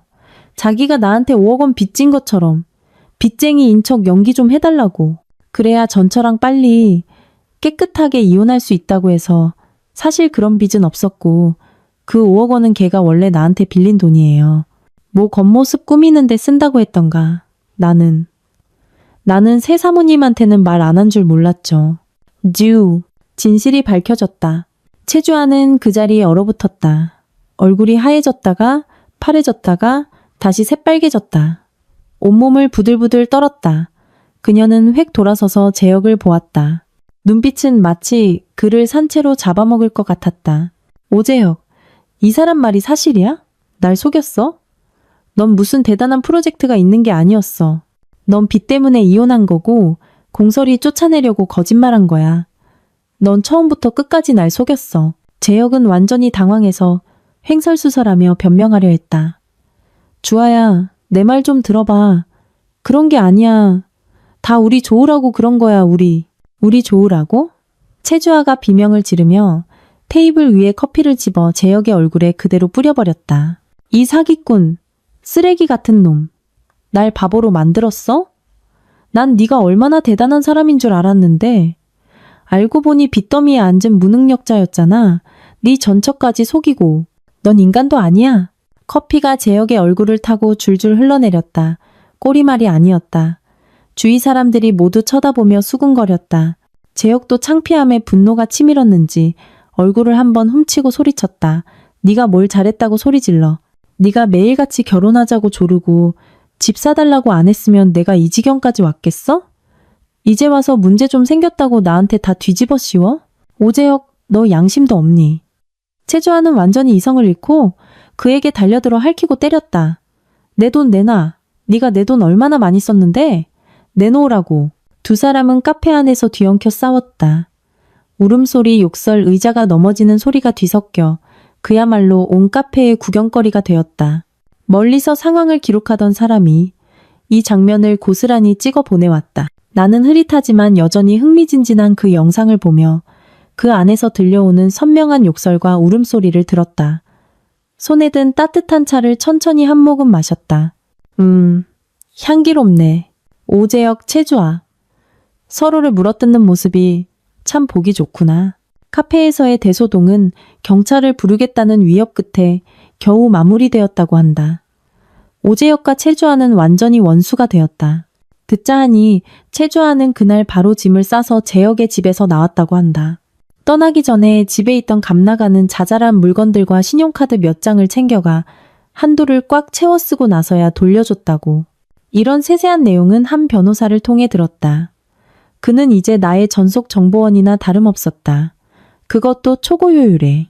내 마음은 시원했지만 이 불길이 두 사람에게만 머물러서는 안 되었다. 재혁의 엄마, 내 전 시어머니, 그리고 옆에서 부추기기만 하던 시누이 오재인. 그들은 아들과 오빠가 대단한 사람인 줄 알았지? 내가 그에게 어울리지 않는다고 생각했지? 재혁을 도와 나를 속이고 심지어 내 집까지 뺏으려 했지? 이제 그들도 맛을 볼 차례였다. 나는 직접 그들을 찾아가지 않았다. 품이 없다. 나는 한 변호사에게 공은수 재단의 법률 고문 자격으로 전 시어머니의 집 전화로 전화를 걸게 했다. 왜 집 전화냐고?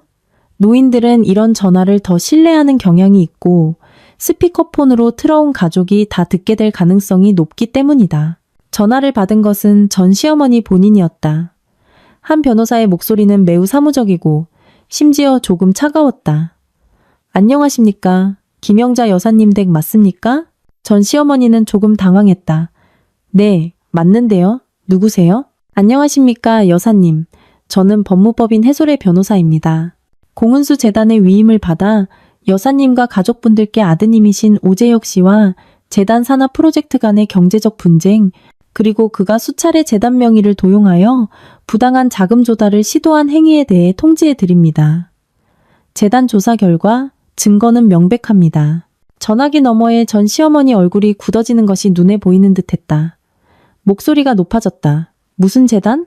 무슨 분쟁? 무슨 자금 조달? 내 아들이 뭘 어쨌다고요? 지금 잘못하신 거 아니에요? 한 변호사는 그녀의 말을 무시하고 감정 없는 목소리로 말을 이었다. 오재혁 씨의 심각한 신용불량 행위를 고려하여 재단은 다음과 같은 조치를 취하기로 결정했습니다. 첫째, 오재혁 씨 및 그 관련인들과의 모든 잠재적 협력 가능성을 즉시 중단합니다. 둘째, 그에 관련 법적 책임을 추궁할 권리를 보유합니다. 셋째, 재단은 여사님과 가족분들께 오재혁 씨가 모든 외부 채무를 조속히 변제하도록 독려하여 더 심각한 법적 결과를 초래하지 않도록 할 것을 권고합니다. 통지는 이상입니다. 말을 마치고 한 변호사는 전 시어머니가 반응하거나 질문할 틈도 주지 않고 바로 전화를 끊었다. 나는 전화기 너머의 상황을 거의 상상할 수 있었다.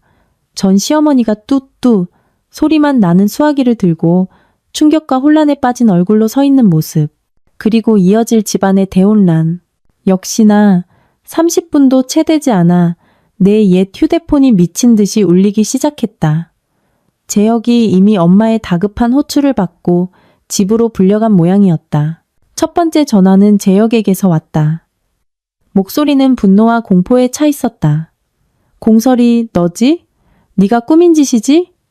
무슨 놈의 재단이야. 도대체 뭘 어쩌자는 거야. 나는 순진한 척했다. 재단이라니? 오재혁 씨 무슨 소리 하는 거예요?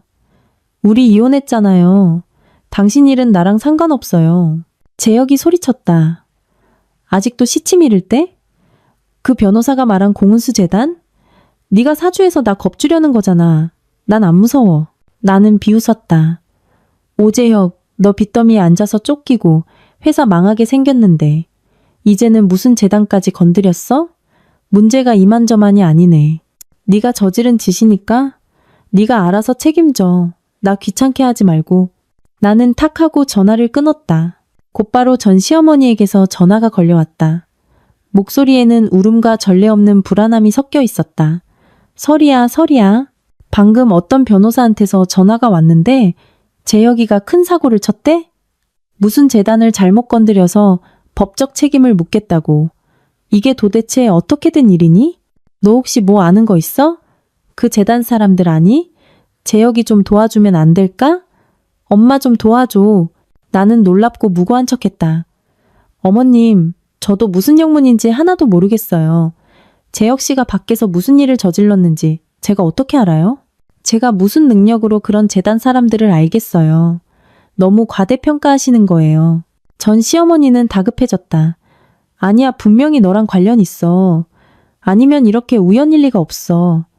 설이야, 엄마가 예전에 너한테 잘못한 거 알아. 그래도 예정을 생각해서 재혁이 좀 도와줘. 걔 잘못되면 이 집안은 끝이야. 내가 대답하기도 전에 전화기 너머로 재혁의 거친 고함 소리가 들려왔다. 엄마, 쟤한테 빌어봤자 무슨 소용이야. 다 제가 뒤에서 꾸민 짓이라고. 저 독한 여자. 날 죽이려고 작정한 거야. 그리고는 제인의 날카로운 목소리가 이어졌다. 오빠, 어떻게 엄마한테 그렇게 말해. 다 오빠가 자초한 일이잖아. 이제 어떡해. 빚쟁이들이 집까지 찾아오는 거 아니야? 전화기 너머는 순식간에 아수라장이 되었다. 울음소리, 욕설, 서로를 비난하는 소리가 뒤엉켰다. 재혁은 집안이 무능해서 자기를 돕지 못한다고 원망했고, 전 시어머니는 아들이 한심하다고 울부짖었고, 제인은 자기에게 피해가 올까봐 비명을 질렀다. 나는 휴대폰을 들고 내가 연출한 이 혼란의 교향곡을 조용히 들었다. 입꼬리가 천천히 차갑게 올라갔다. 싸워라, 소리 질러라, 서로를 원망해라. 이건 아직 시작에 불과해. 나는 조용히 전화를 끊어 그 소동과 나를 단절시켰다. 너희 옷이 집안이라는 낡은 배는 진작에 침몰했어야 했다. 나는 그저 마지막으로 살짝 밀어줬을 뿐이다. 전화기 너머 오씨 집안의 난장판은 듣기만 해도 시끄러웠다. 전화를 끄는 이 세상이 조용해졌다. 하지만 아직 부족했다. 한참 부족했다. 그들이 예전에 어떻게 내 피를 빨아먹고 나를 바보 취급했는지. 이제 원금에 이자까지 쳐서 받아내야 했다. 재혁은 이미 파산 직전이었고 채주와도 떠났다. 하지만 시부모와 시누이가 그동안 나에게서 뜯어간 것들은 단 하나도 돌려주지 않았다. 나는 똑똑히 기억하고 있었다. 결혼 초 2년 동안 재혁의 월급은 많지 않았고 생활비는 빠듯했다. 시어머니는 이래저래 돈이 부족하다며 내가 생활비를 보태주기를 은근히 바랐다. 그때의 나는 어리석었다. 재혁이 안쓰러워. 내가 모아둔 결혼 예물과 월급을 꽤 많이 보탰다. 시어머니 생신 때 시누이는 금팔찌는 사드려야 효도하는 것처럼 보인다고 부추겼다. 나는 이를 악물고 10돈짜리 금팔찌를 사드렸다. 시누이 자신도 연애해야 한다. 동창회 가서 꿀리기 싫다는 등 온갖 핑계로 나에게서 돈을 빌리고 물건을 가져갔다. 한 번도 갚은 적이 없었다. 그리고 이 집에 있는 가전제품과 가구들. 상당수는 내가 예전에 모아둔 돈으로 산 것들이었다. 영수증은 아직도 내 서랍 속에 있었다. 예전에는 한 가족이니까 따지지 않았지만 지금은 친형제도 동계산은 확실히 해야 하는 법이다. 하물며 이제는 아무 관계도 아닌 당신들과는. 나는 한 변호사에게 내가 기억하고 증거가 있는 모든 금전적 지원 내역을 정리해달라고 부탁했다. 재혁을 제외한 시댁 식구들에게 들어간 돈이었다. 대략 계산하니 2억만 원 정도였다. 큰 돈은 아니었지만 지금 벼랑 끝에 몰린 오씨 집안에게는 치명타가 될 것이었다. 그리고 나는 한 변호사에게 시어머니 앞으로 바로 내용 증명을 보내게 했다. 겁주려는 것이 아니었다. 진짜였다. 내용 증명에는 어떤 물품이 내 개인 재산인지 명시하고 기한 내에 반환하지 않으면 재산 횡령 혐의로 소송을 제기하겠다고 적었다. 목록과 일부 이체 기록, 영수증 사본도 첨부했다. 동시에 재혁도 잊지 않았다. 그의 회사에 거치레용으로 있던 낡은 컴퓨터와 프린터. 그것도 예전에 우리가 함께 골라 내 신용카드로 산 것이었다. 비록 값 나가는 물건은 아니었지만 이제는 단돈 10원이라도 다 받아내야 했다. 나는 한 변호사에게 함께 내용 증명을 보내 장비를 반환하거나 감가상각을 적용한 금액으로 배상하라고 요구하게 했다. 내용 증명을 보낸 다음 날 나는 시어머니의 울부짖는 전화를 받았다. 설이야, 네가 어떻게 이렇게 모질 수가 있니? 그깟 물건들을 다 돌려달라고? 네가 사람이니? 우리가 지금 이렇게 힘든데 우리를 죽이려고 작정한 거야. 나는 차분하게, 심지어 조금 차갑게 말했다. 어머님, 제 물건이니 돌려받는 건 당연한 일이에요. 예전에는 제가 바보 같아서 드렸지만 이제는 싫어요. 목록에 있는 물건들 기한 내에 돌려주세요. 아니면 법정에서 뵙겠습니다. 시어머니는 더 서럽게 울었다. 그 금팔찌 내가 몇 년 동안 차고 다녀서 정들었단 말이야. 어떻게 그걸 돌려달라고 할 수가 있어. 그리고 제인이한테 준 그 돈들 다 네가 좋아서 준 거잖아.